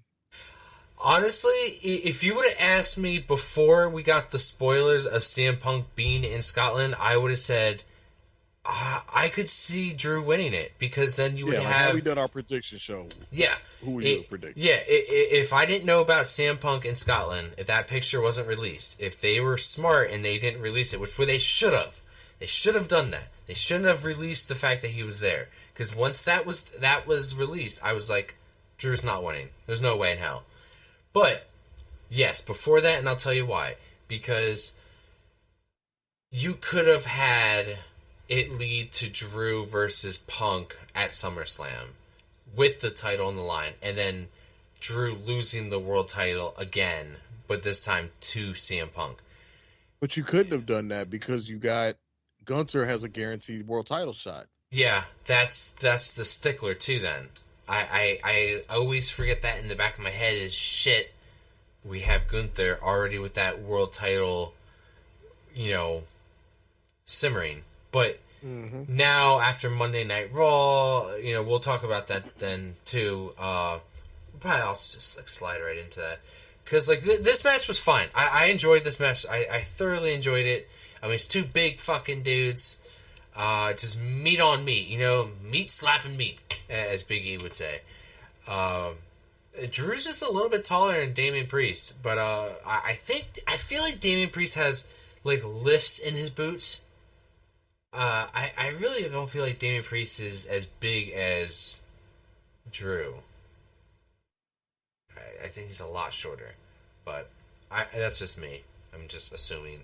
I mean, it says that Damian Priest is 6'5", and Drew McIntyre is let's see, 6. Oh, he also says he's 6'5".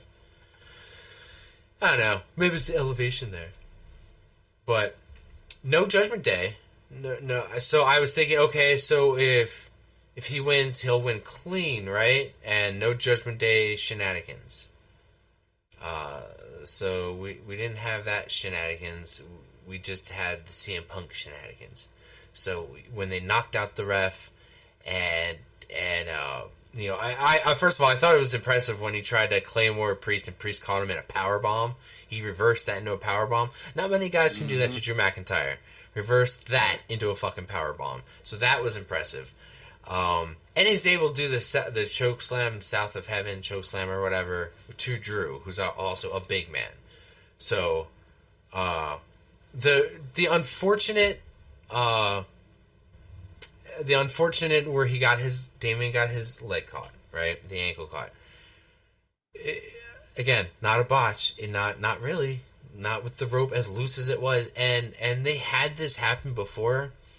I have a clip. I'm probably gonna play it beforehand of Stone Cold getting his leg caught during a match with Triple H and Mick Foley. He got his leg caught, and it his knee brace got caught, and he was hanging upside down. And Triple H had to go over, and they're both laughing their asses off, and he had to help him, get that knee brace undone. But it happens. Shit happens. I'm glad he didn't get hurt, because I was just thinking of as much weight as he had on that. I was like, damn, like that would. I feel like that would kind of hurt being pinched in like that, So whether he was hurt or not, he sold it very well. I totally forgot to mention that the Prime logo, we had it back again. So, I just realized that now. They had it very light, by the way, which I enjoy. I enjoy that it's not in my fucking face. It's a light, like silver almost.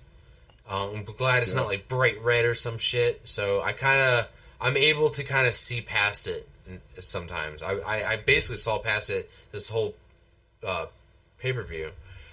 There's also one scene where Drew and Damian Priest are locked up together, and they're kind of pushing each other around like just like two bulls, and the ref kind of gets out of their way, and I don't know if it was intentional or not, but he had to like quickly jump out of the ring, and he kind of like hurt his leg, and I don't know if they were going to use that as the ref getting injured or part of it, because then he climbed up on the side of the ropes, and then that's when that's when they knock him out.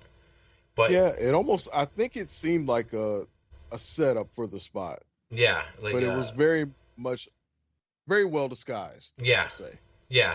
But to me, dude, the best part of this, the best fucking part is when that ref came running down. They had the camera work for once. For once, I will give you guys props on your fucking camera work. He's running down to the ring. They have it panned all the way out so you can't see who the fuck it is, right? There's no music. Brilliant. Brilliant thus far. And then you show the referee, but from behind. And we can't see it, but the crowd can start seeing it. The people who are close can see it, but not the people on the Titantron, because they are seeing the camera. The crowd didn't give it away. The crowd didn't give it away because they had brilliant fucking camera work. I noticed it because of the hair. And I was like, no fucking way. I'm like, that is CM Punk. That is fucking CM Punk. And I called it, like, before the pay-per-view, I was like, 100%. Because Andrea goes, do you think CM Punk's going to interfere? I said, 100%. I was like, I saw him in Scotland. There's no way in fuck that man's flying all the way to Scotland to not do something. Ain't no way. So, he ain't going to Scotland for to do autographs. So, he's furthering the story, the feud. And it's been brilliant. They kept this feud on the back burner. This man has been injured. They found a way to keep it interesting and to build it and build it and build it to now we're at the point where it is legit bigger than the world title. That world title. It's not bigger than, I may not say the WWE title, but it's bigger than the world title right now. Because of who holds the world title, it's just bigger than it. So, yeah, Drew leaving here with nothing again. It's great because the crowd fucking hated it. The people flipping Punk off. And as they're walking out the arena, they're chanting CM cunt. I love it. I love it. Because you know what? When you get all the way back here to the States, we love them. We're not you chanting CM cunt. But for where it was, the way they furthered the story and screwed Drew again, I loved it. Now, with that said, Monday Night Raw. Yeah, you transition right into Monday. I gotta translate. Okay, so, like, we're gonna talk about all this, but this is good Raw. We haven't had a good Monday Night Raw in a while. We had Seth Rollins return. We had damage control issues. We had... Which really came out of nowhere. More Seth's Liv... return. Yes, we had more Liv and Dominic. We had Braun Breaker in the IC title hunt. Drew McIntyre quits. Uncle Howdy in the Wyatt 6 debut. And Otis is done with Chad Gable. This all happened in the Raw after. And Dre, I want to say I might enjoyed Raw more than I enjoyed Clash at the Castle. Well, I mean, Raw was definitely more interesting than Clash. Clash had good matches, but they, like I said at the beginning, they were all predictable other than the bullshit with the women's tag title. Yes. Like, I'm pretty sure all of them went down pretty much exactly as we expected. Whereas Raw is where we got some actual development, some actual storyline progression. Yeah. So, like you said, with Drew just quitting, because pretty sure we all thought he was just going to come out here and just completely rage out and flip shit and call out CM Punk and say, "Punk, I want you at SummerSlam," blah blah blah blah blah. But instead, he turned people's expectations on their head and was depressed and just said, "I'm done. I quit." Which we all know he ain't really fucking quitting. No. Obviously, he's going to come back at some point. But I think the only gripe with that segment is the fact that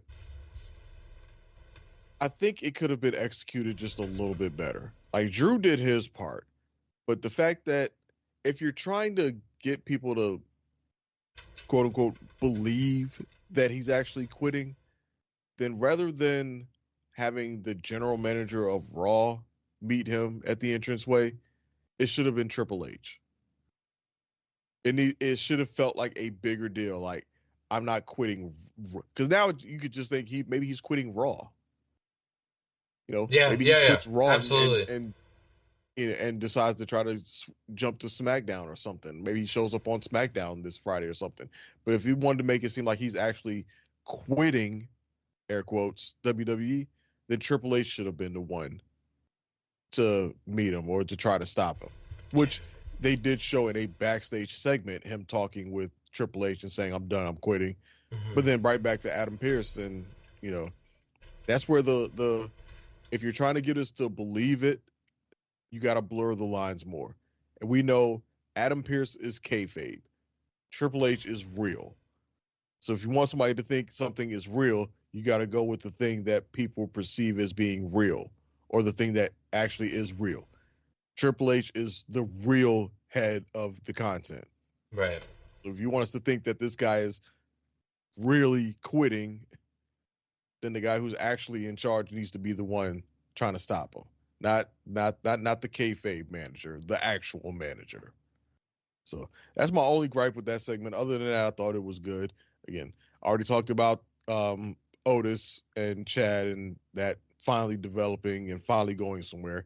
And I've already said my thoughts on where I think that where their storyline could potentially go, or could have potentially gone, if they had murdered Chad at the end of the damn Raw with the Wyatt Six debut, which... So, about this. Obviously, it worked with the fans. They popped huge for it. They're over for it. But as Doyle said in our Discord when he shared his thoughts on it, I'm kind of in agreement with Doyle and what he said. Basically, it's hard to still believe in supernatural stuff like this in 2024. If that's the route that they're going with this, the whole supernatural element, we're past the age of characters. We get these people are playing characters on TV, but they're characters that are extensions of themselves, or that are still based on a level of realism. Like, Chelsea Green isn't playing she doesn't have this crazy elaborate backstory. She's basically just playing like a Karen, or somebody who always complains to management, but is also super enthusiastic for her friends and supportive of them, and just being super annoying to everyone else who's not her friend. Right. That's based in realism. It's not like she's like, oh, I'm this valley girl and I grew up in SoCal and I have this the idea. They're not, stretching our a capacity to believe who her character is. Doing this thing with the Wyatts and them, you're stretching that to a degree. And I don't know. And granted, the fact that it's connected with Bray Wyatt is probably the only reason why something like this will be able to work and get over. And maybe it can work. Maybe it can get over. Maybe they have a plan in place that will make this thing work. But it depends on how they play it. If they really try to lean into supernatural aspects of it, then yeah, this could fall dead and fall flat.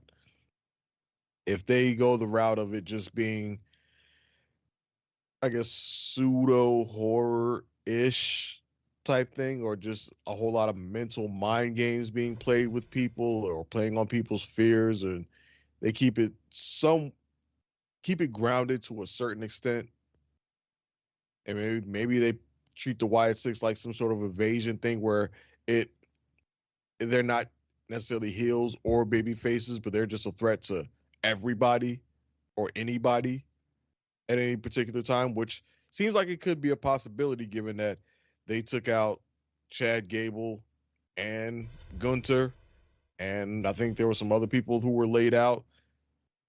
Then maybe this can work. But it's still TBD. I mean, at the very least, WWE got what they wanted. They got the entire wrestling world talking. And you can't ask for much more than that. Yeah. But they're really going to have to explain to me how the fuck Chad Gable's still alive after taking a bullet to the head. Yes. Yeah. Yeah, fuck it. Let me rewind here a little bit. I want to talk about that then. But I want to talk about dude, Seth Rollins is back. Oh yeah, dude. Like yeah. I thought this man was gonna be out for a while. I thought he was gonna be out for the rest of the year. Absolutely, I thought he was gonna see him at all. You know what? Like the man's a fucking workhorse. That's the problem. This man can't. He loves the ring. He can't stay away. His wife can't do it. And I respect them for it. But man, every wrestler has like a bump meter, and you can only take so many bumps in your career before like that's it. Like you just can't do them anymore. You're gonna become just old and brittle, and you just can't take those bumps anymore. So I always worry about that with guys like Seth Rollins, like that bump card, man. Like it's gonna be getting up there soon. Like AJ Styles is another one. It's getting up there soon too with these bumps. So I wanted him to take some time off, but think about this, Dre. The man comes back. He wants a title shot against the man who now has his title. Didn't beat him for the title, but just has his title, right? I get it. You want it back, right? So he's getting a title match. I'm all for it, right? You're gonna beat the original champion, the guy who held it for such a long time. You're gonna beat him 1-on-1. I get it. But imagine if Seth Rollins would win it, and then we get Seth Rollins versus Gunther at SummerSlam. That would be more credible for Gunther to win a world title over Seth Rollins than it would be than Gunther versus Damian Priest. Do you feel me? I hear you, but do we really want to see Seth Rollins come back just to win the title, just to drop it a month later? I know. It's so soon. That's the problem. It's like he just did that. Like he just held on to and gave Drew supposedly the rub, and then Loki in turn Damian Priest the rub with the cash in by dropping the title. That's that's the other thing. Like it doesn't make as much of it was a nice surprise seeing Seth Rollins back on Raw. It came out of nowhere. It was nice. It was a good surprise. Mm-hmm. I thought he was just popping up just to pop up. Like, hey, I missed you guys. Show up, yada yada. I was surprised when it turned into, oh, he's about to have a match with Drew at Money in the Bank. Granted, the PLE is less than 2 weeks away, so they got to get the ball rolling fast. Which Raw did an excellent job of getting the ball rolling towards their next PLE quick, fast, and in a hurry. But man, honestly, I don't think Raw needs Seth Rollins right now. I think they've been doing good without him. They've had compelling storylines that are interesting, even if I don't enjoy all of them, like the Chad, Sami Zayn, Alpha Academy storyline. I don't enjoy it, but that doesn't take away from the fact that it is still a good storyline. It's compelling, and the fans are invested in it. The Liv Dom thing is arguably probably one of the hottest storylines going right now. I think Drew as the champion right now is he over like hell? No, he's a heel. He's supposed to be a freaking heel, but there was room for him to build up as the champion and hold it down. I don't know if they feel like he needs a rub from Seth at Money in the Bank to further establish himself or what, but yeah, I just feel like they don't need Seth Rollins right now. I think I would have preferred him, again, just be out for the rest of the year. Give us time to miss you. We barely had time to really miss you. And all of a sudden you're back and about to have a match. Like, it feels rushed. Like, not him having him jumping right back into the title scene, but him just coming back already from WrestleMania. I mean, that was just 2 months ago. You tell me just 2 months out is all you needed from all that shit you was talking about, all them injuries you was talking about, your back and your knee and all that stuff, and you just needed to sit at the crib for 2 months? That's it? I'm not buying that. Especially with the wife contract being up and now she at the crib. So what was it? Y'all just tagged in and tagged out? Like, are you here? I tag in. I guess they love that consistent paycheck, huh? Which they don't need. Ain't neither one of them struggling for cash. I know. Neither one of them needs it, and especially when we know Becky about to have a hell of a payday when she decide to come back. Yep. They gonna run them dollars for her. And I think, didn't Seth just recently re-sign? Yeah. That's another guy who recently re-signed. So. Yeah, so you know, so again, they got the money. They not hurting for it. They could have easily taken the rest of the year off. Yeah. And just give the fans time to miss you, give yourself time away, heal up, and just come back in 2025, 100%, hit the ground running. I honestly would have preferred that. As nice as it was to hear the music and see Seth out again, I could have done without him returning to in-ring action.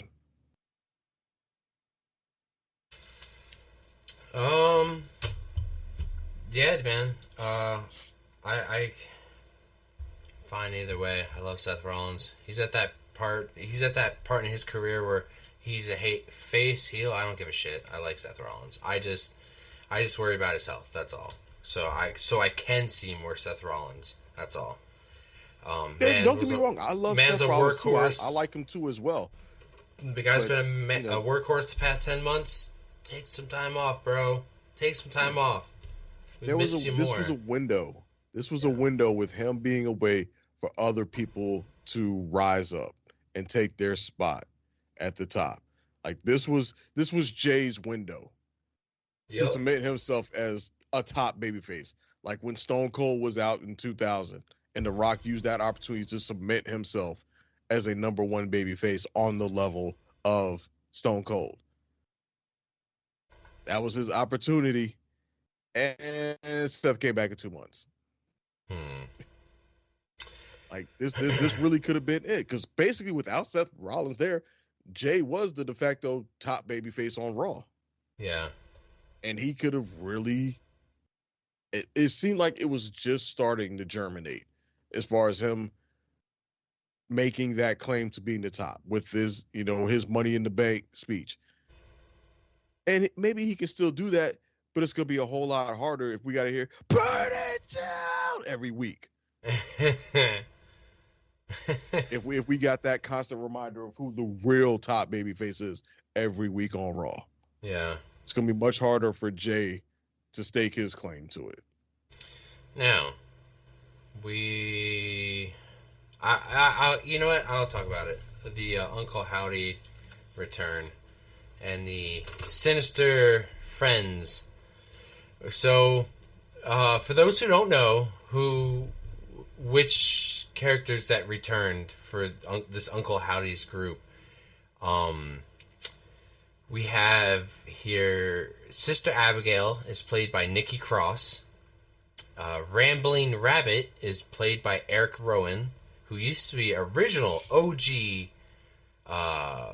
Wyatt family member. Mercy the Buzzard is Dexter Loomis, if you remember Dexter Loomis. And Huskus is Joe Gacy. Now, for those who don't know who Joe Gacy is, he was on NXT for a while. Good guy. And Uncle Howdy is Bo Dallas, or Taylor Rotunda. And the sixth person is R-Truth. Yeah, dude, that was fucking great. I said that fucking picture. There's rumors that the sixth person is Alexa Bliss.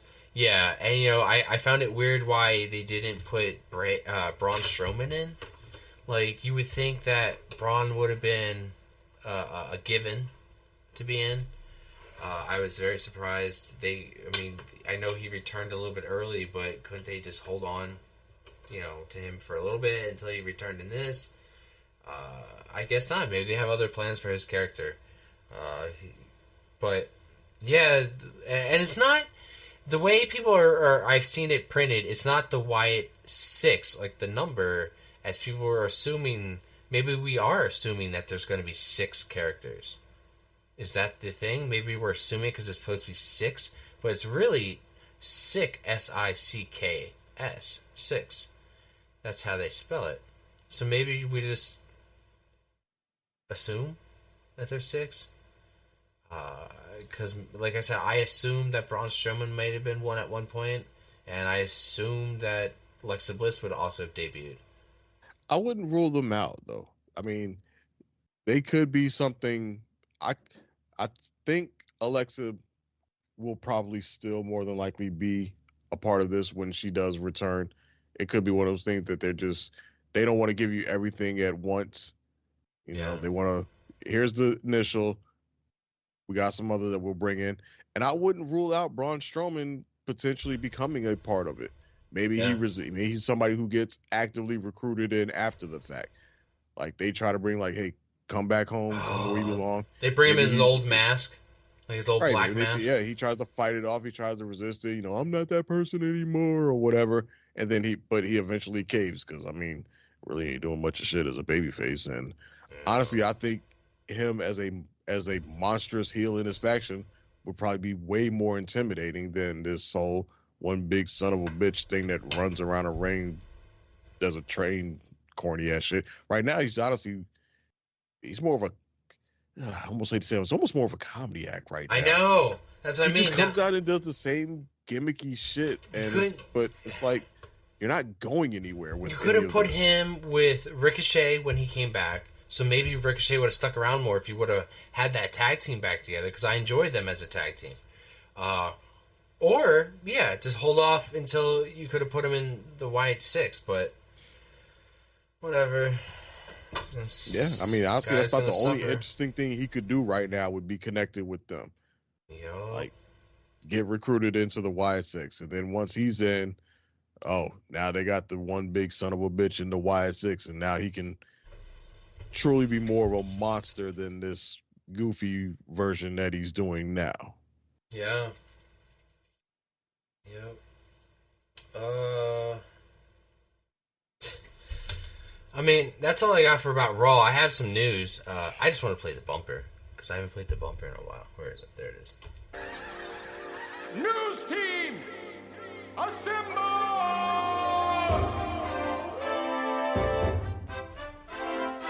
I've got news for you. Well, I got news for you. Newsflash, asshole! Yeah, it's been a while since I played that bumper. But, so, how bad do you want to see Goldberg come back? I don't. Neither do I. But apparently, on that. all of a sudden now, he wants to come back for one more match. No, thank you. No, it's like, every time he comes back, it's more disappointing than the last. Please, I mean, admittedly, I'm not opposed to Goldberg getting a final official send-off. I'm not opposed to any wrestler getting an official send-off and giving the fans one final opportunity to say, thank you, we appreciate you for what you've done, we love you, goodbye. I'm not opposed to that, as long as it is that, and they unquestionably make it that. Not Goldberg just randomly showing up and saying, you're next! And then he has that pseudo goodbye. Like, no, make it a thing. Make it a thing. Make it official. I'm coming back for one more match. This is going to be my farewell match. And I am choosing so-and-so as my final opponent. Like Undertaker did with the Boneyard thing. All right. We knew that was going to be his final match. He made it official that it was his final match. Correct. You want to do that with Goldberg, where he has a final match or maybe a final handful. Even if they did that, I'd be okay with a couple of matches. All right. If it was like a last run thing, I'm okay with that. But it has to be official and it has to be definitive. All right. Well, I'll throw you 3 names that I would probably enjoy seeing if we have to either do one match or a series of 3 matches. Gunther. Show me Goldberg versus Gunther. No? I want to see Gunther just smash him. Slap the shit out of him. Put him away. The reason why I say no is because I don't know if Goldberg on a final run, not saying anything against him, but if it's a final run type of thing, I don't know if you want to have an official final run of a guy losing. He doesn't want to. I always think you should go out on your back. That's what Stone Cold Steve Austin said. And I believe there's something to that as well. Yeah, you can go out on your back or you can go out with a win depending on how it's done. But if you're going to make it like this is Goldberg's last run or his official thing, not like a extended run for months on end or anything, but like his final series of matches or so. Yep. Depending on how you book it, I would think, because I don't know, it would really depend on the book. Depending on how they book it and how they would do a storyline. If it's just one match, then against Gunther, then I would say probably no, because I don't want to see him bring down Gunther in a match. And as good as I think Gunther is, I don't know if he can pull a good match out of Goldberg. All right, I got another one. Bobby Lashley. We saw Bobby Lashley versus Goldberg. Versus Brock Lesnar. Now I want to see Bobby Lashley versus that Goldberg. Was a fucking disappointment. It did not live up to its expectations. Is this another match that's been too late to pull the trigger? Yep. All right, I got one more. I got one more. Braun Breaker. That I would go for. Yes, I knew it. One of them. I would be down for one. Yeah. All right. I'll be down for a Goldberg-Braun Breaker match as long as Goldberg loses. Yeah. Fear the spear, the new spear, the faster spear. Whoo. Yeah. Now the question is, would Goldberg be willing to take that fucking spear from Braun Breaker? Yeah. That motherfucker comes at you like a truck. Yeah. Oh, man. Yeah, dude. Yeah. I'd be down for that as long as Goldberg loses. Yep. And that's where the problem lies in is I don't know if Goldberg would want to lose in his last match. Like I don't know if I even want to see Goldberg lose in his last match. I think if it's his final farewell match, we want to see Goldberg go out as Goldberg. Yeah. Let him have a match with somebody, and then maybe not a 2-minute squash match for his last match, but at least let him have if he can pull off a 10 to 15-minute match with somebody, have that, but then give us the classic Goldberg finish. The spear, the comeback, the spear, the jackhammer, the 1, 2, 3. Yeah. And then, all right, thank you, props, cheers, Goldberg, thank you on a long, good career. And I think if it's going to be an official send-off, I think that I would rather see that. Now, if it's a final run where he comes back and has a couple of matches, then I'm okay with him going out on his back. But if it's just one match, I'd rather see Goldberg just win his last match and ride off into the sunset. Now, speaking of things that ran off into the sunset but have returned, they are going to be bringing back Bad Blood. We are going to be seeing it October 5th in Atlanta, Georgia at the State Farm Arena. Bad Blood, last time I saw Bad Blood was in 2004 when we had Triple H versus Shawn Michaels in a Hell in a Cell match. There's also Bad Blood in 2003 when we had Triple H as the World Heavyweight Champion versus Kevin Nash in a Hell in a Cell with Mick Foley as the special guest referee. And let's not forget about Bad Blood in Your House October 5th.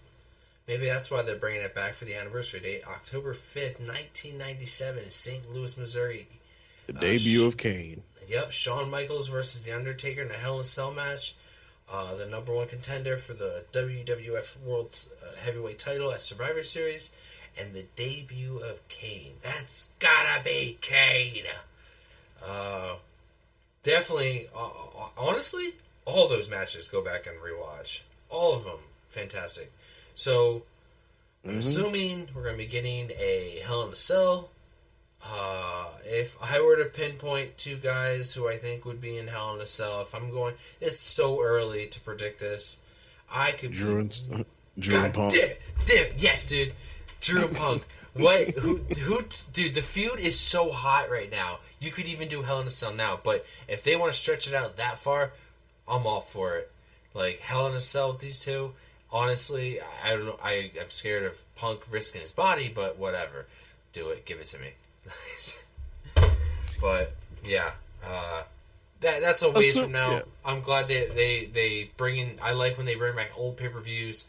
I'm glad we're getting. We don't have pay-per-views like Great Balls of Fire hanging around anymore. But yeah, what were you gonna say, Dre? Okay, assuming that's the route they potentially go down, then yeah, I'm for it. Yeah, Outside of that, I'm kind of indifferent on bringing back the old WWE PLEs like Bad Blood and stuff like that.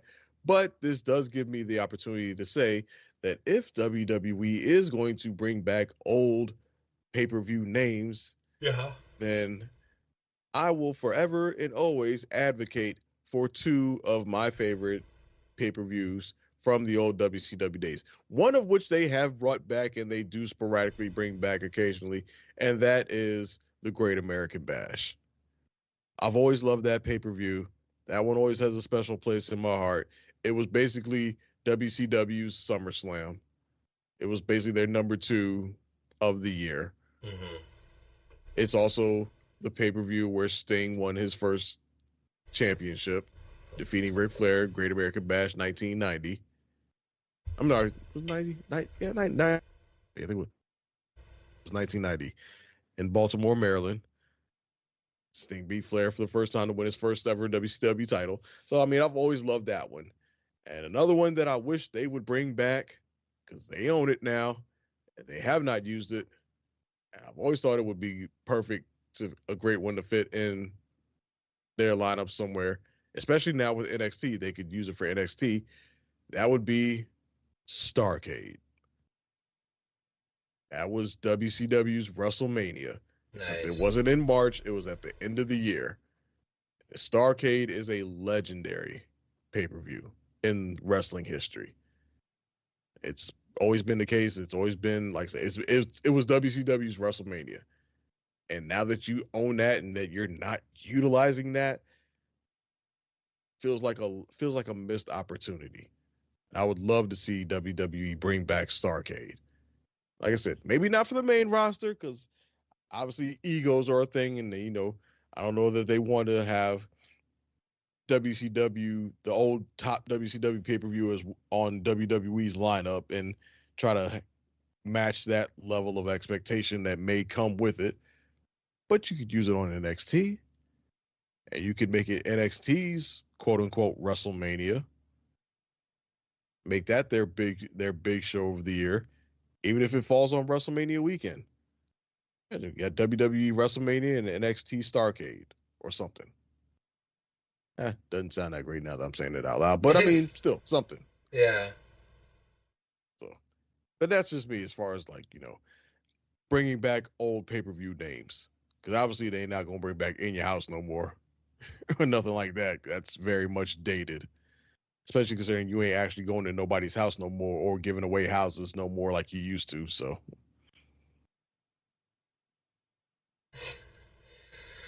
Yeah, that's fucking true. Yeah, I mean, that's all I had, news wise. I only had 2 small things.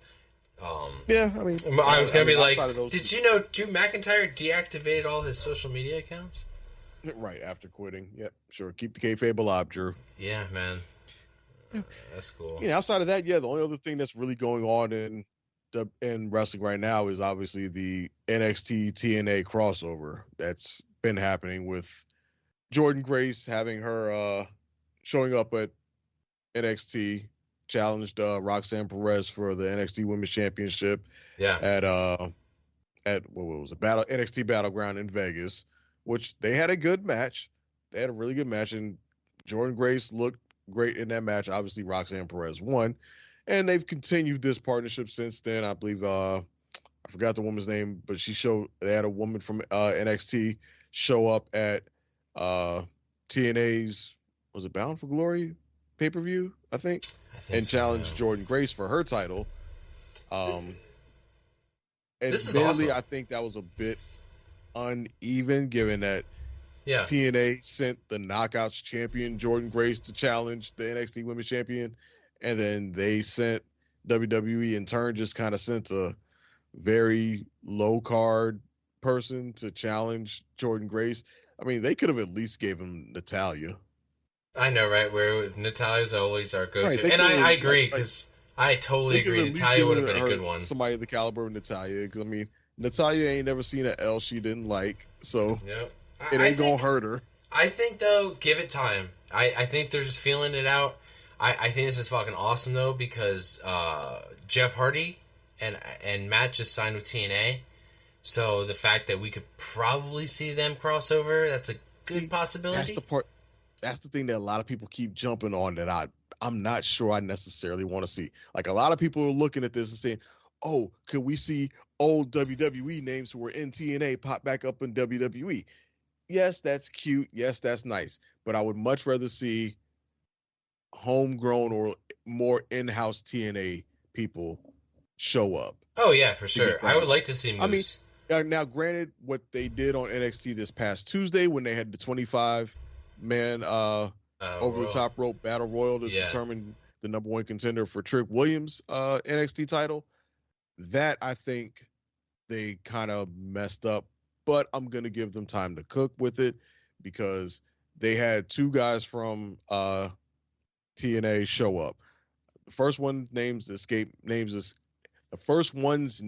escapes me, but the other person that showed up was, I was just looking at his fucking name. Give me a second. I forgot that dude's name. Joe Hendry. Yeah. Yes. Joe Hendry. Showed up. I've seen and that showed name up to a major pop. Like he got a substantial pop from the crowd when he showed up. Mm-hmm. They even gave him the mic and let him cut a quick promo before entering the battle royal and almost immediately getting tossed out. Like he showed up, got a huge pop, cut a promo ripping on everybody, basically saying, "Y'all saying this is a 25-man over the top rope battle royal? That's not true. I see 24 men and one phenomenon," or something like that, or the one sensation, I think is what he called himself. And then he went in the ring, and all the NXT guys basically jumped him, beat the shit out of him, and tossed him back out. Yep. Okay, fine, whatever. That much to the chagrin of the NXT audience, who booed the hell out of that happening and started chanting bullshit after it happened. But then we wound up with an NXT guy winning and becoming number one contender. Again, I'm struggling to remember the young kid's name, but he's a fast rising up and comer in NXT. He's like over his shit. Yeah, that's the thing. Is like I don't keep enough eyes on NXT, but like honestly, this whole TNA crossover. I mean, if they keep doing more and more of this, I'm kind of getting interested. I'm getting very intrigued. I mean, NXT is improving. Is definitely improving. Like they've been gradually getting. I'm not saying everything in NXT is working right now, but they are doing much better at giving people a reason to at least tune into something every week. Maybe not the whole show, but they're giving you something to say, like, come in to check out this. And then in the midst of you tuning in for that thing, you can see what else TNA has to offer. Right. And that's what they're doing really good right now. Like I said, this NXT TNA crossover is just starting out, and I think there's more to be seen from it. Like the fact that Joe Hendry got immediately tossed out in the Battle Royal, I don't think that's it.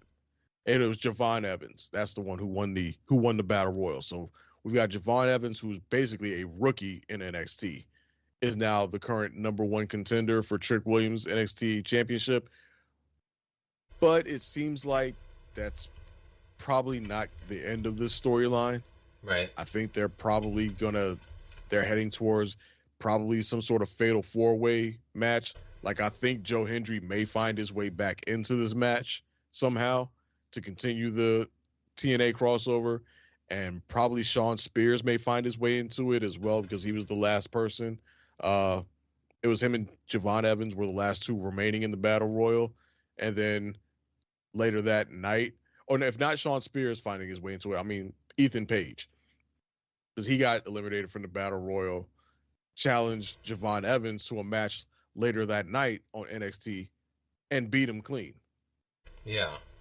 And beat him. So the guy who just became the number one contender earlier that show lost a match later that night. So now Ethan Page has a valid argument for him to be in the match. And like I said, I think Joe Hendry may find a way to snake his way into it just for that TNA factor. So I think people are kind of overreacting in the moment to the things that they're seeing. Because, yeah, a lot of people really ripped on the whole NXT TNA crossover after this Battle Royal happens. Like, what's the point of this shit? They're doing this just to show that TNA guys aren't even on the level of NXT people, and this isn't benefiting NXT and yada yada. Which there's some validity to that. I will say, like, WWE is going to benefit far more from this crossover than TNA will. I don't know that this happening is going to make people suddenly start tuning into TNA. Like, it's probably not going to make me tune in because I couldn't tell you what the fuck TNA comes on for me to try to tune into it in the first damn place. yeah, that's the thing. I'd have to scroll on, when it comes on, or nothing. Yeah, I'd have to scroll and search. Right. So I would legit have to Google that shit. Like, when the fuck does TNA come on?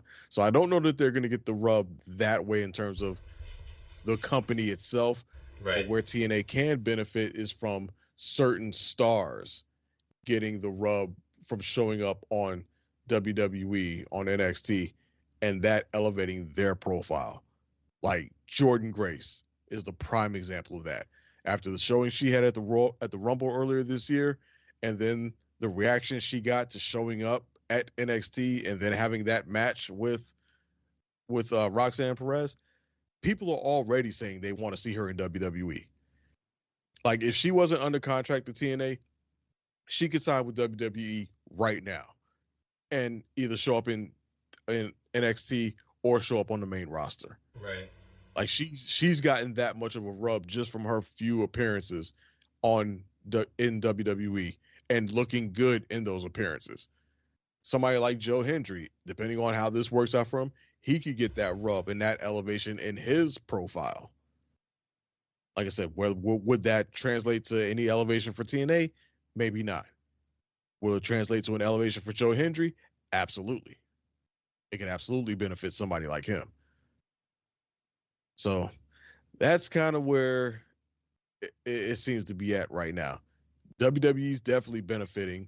TNA, not so much, but certain stars in TNA are definitely benefiting from it, it appears.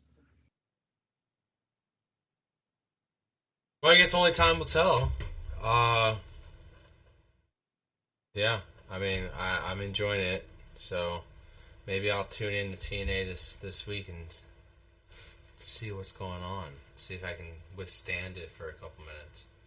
So, we do have a TNA, an Impact Wrestling area in our Discord, which, if you're not part of our Discord, please check it out. If you go to our website, which is always linked in the podcast notes, there is a way to get to our Discord. And if you don't know how to, just contact me. I'm always on Twitter. You can contact me there at Semi-Dry Chicken. Ask me. I'll send you the invite.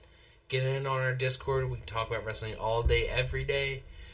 Get yourself on an episode as a guest, even if you want. Or if you want to rate or review or leave a question for us to answer, a topic here you want us to talk about on the show. It leads to our... There's a link to our merchandise there. I have the Twitter page. Doyle has the Facebook page, and Dre's working on the Instagram page. So everybody's taking care of still coming. Yep. So it's all coming. Dre, if they want to get a hold of you on the Discord, where can they find you? Yeah, you can always find me in the Discord under the name Outlaw Star. I'm in there as always, sharing my thoughts every Monday, Friday, Raw and SmackDown, and PLEs, given that they're not overseas in the middle of the fucking afternoon and I have to work on a Saturday, which has been the case for the last 2 PLEs that they've had. But that's always where I'm at. Yeah, Money in the Bank will be our next one. That's in a few weeks. If anybody wants to, we might even just do a off-the-topic episode beforehand. But that's July 6th. I know I'll be at a pool party that day. So, they're going to be having the pay-per-view in Toronto, Ontario, Canada, which we've seen tons of awesome pay-per-views there in the past. So, yeah, I'm excited about that one. But, yeah, man, that's it. Let's get the hell out of here. It's been a long episode. We did it, man. Just you and me. We did it. Next one, we're going to get Doyle back. He's going to return. We're going to be just having the podcast, and all of a sudden... This is Scotland's largest city, Glasgow. Home to the OVO Hydro, with tonight hosts Scotland's first ever premium live event. This is going to be good. You are looking live at the sold-out OVO Hydro. 11,391 WWE fans have come here for Clash at the Castle.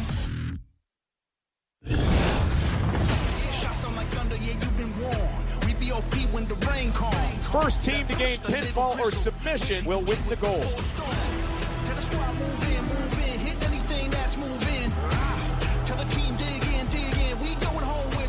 Wait a minute! You gotta be kidding me! What a shock! Dawn and Fire are the women's tag team champions!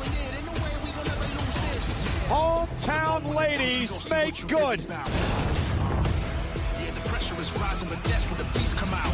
What?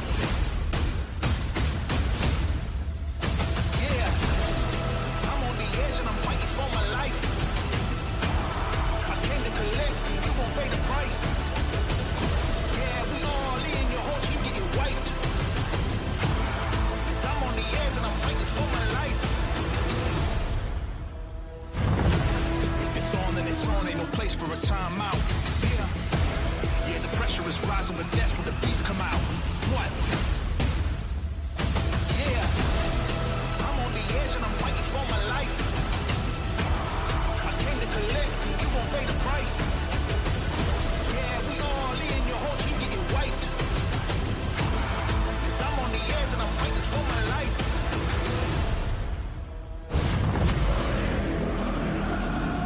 Cody Rhodes is ready to force AJ Styles to say the words, I quit.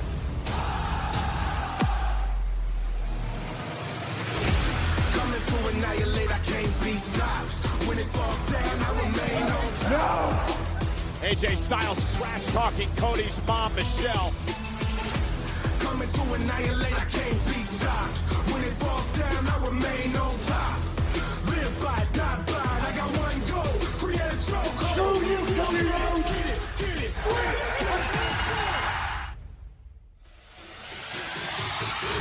Solo Sikoa. Oh, look out from behind! The rest of the bloodline. Rhodes has backup. It's Owens and Orton.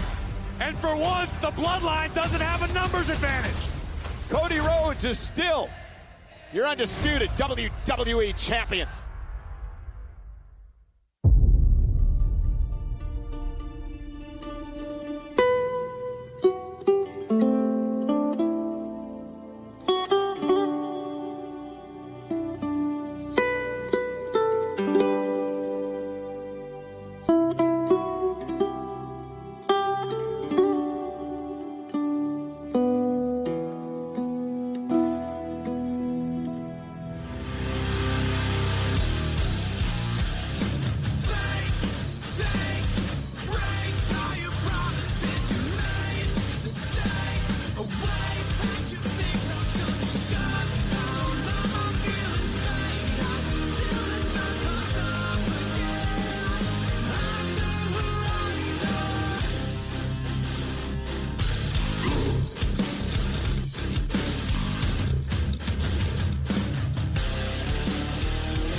world's dumbest son of a bitch. The fact that day in and day out, for almost 6 years, I have proved to everybody in the world that I am the best on this microphone, in that ring, even at commentary. Nobody can touch me. You are not ready for Oscar! Because the Street Profits are up and we want the smoke. You're next! Talk about your songs, talk about John 3:16. Austin 3:16 says I just whipped your ass. Well, let me tell you something, brother.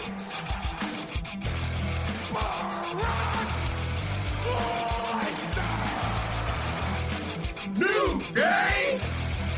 The cream will rise to the top. Oh yeah, Macho Madness here. Welcome to the Kevin Owens Show. Lately, he just hasn't been very oozy. Because I'm the Miz, and I'm awesome. Those rotten bastards.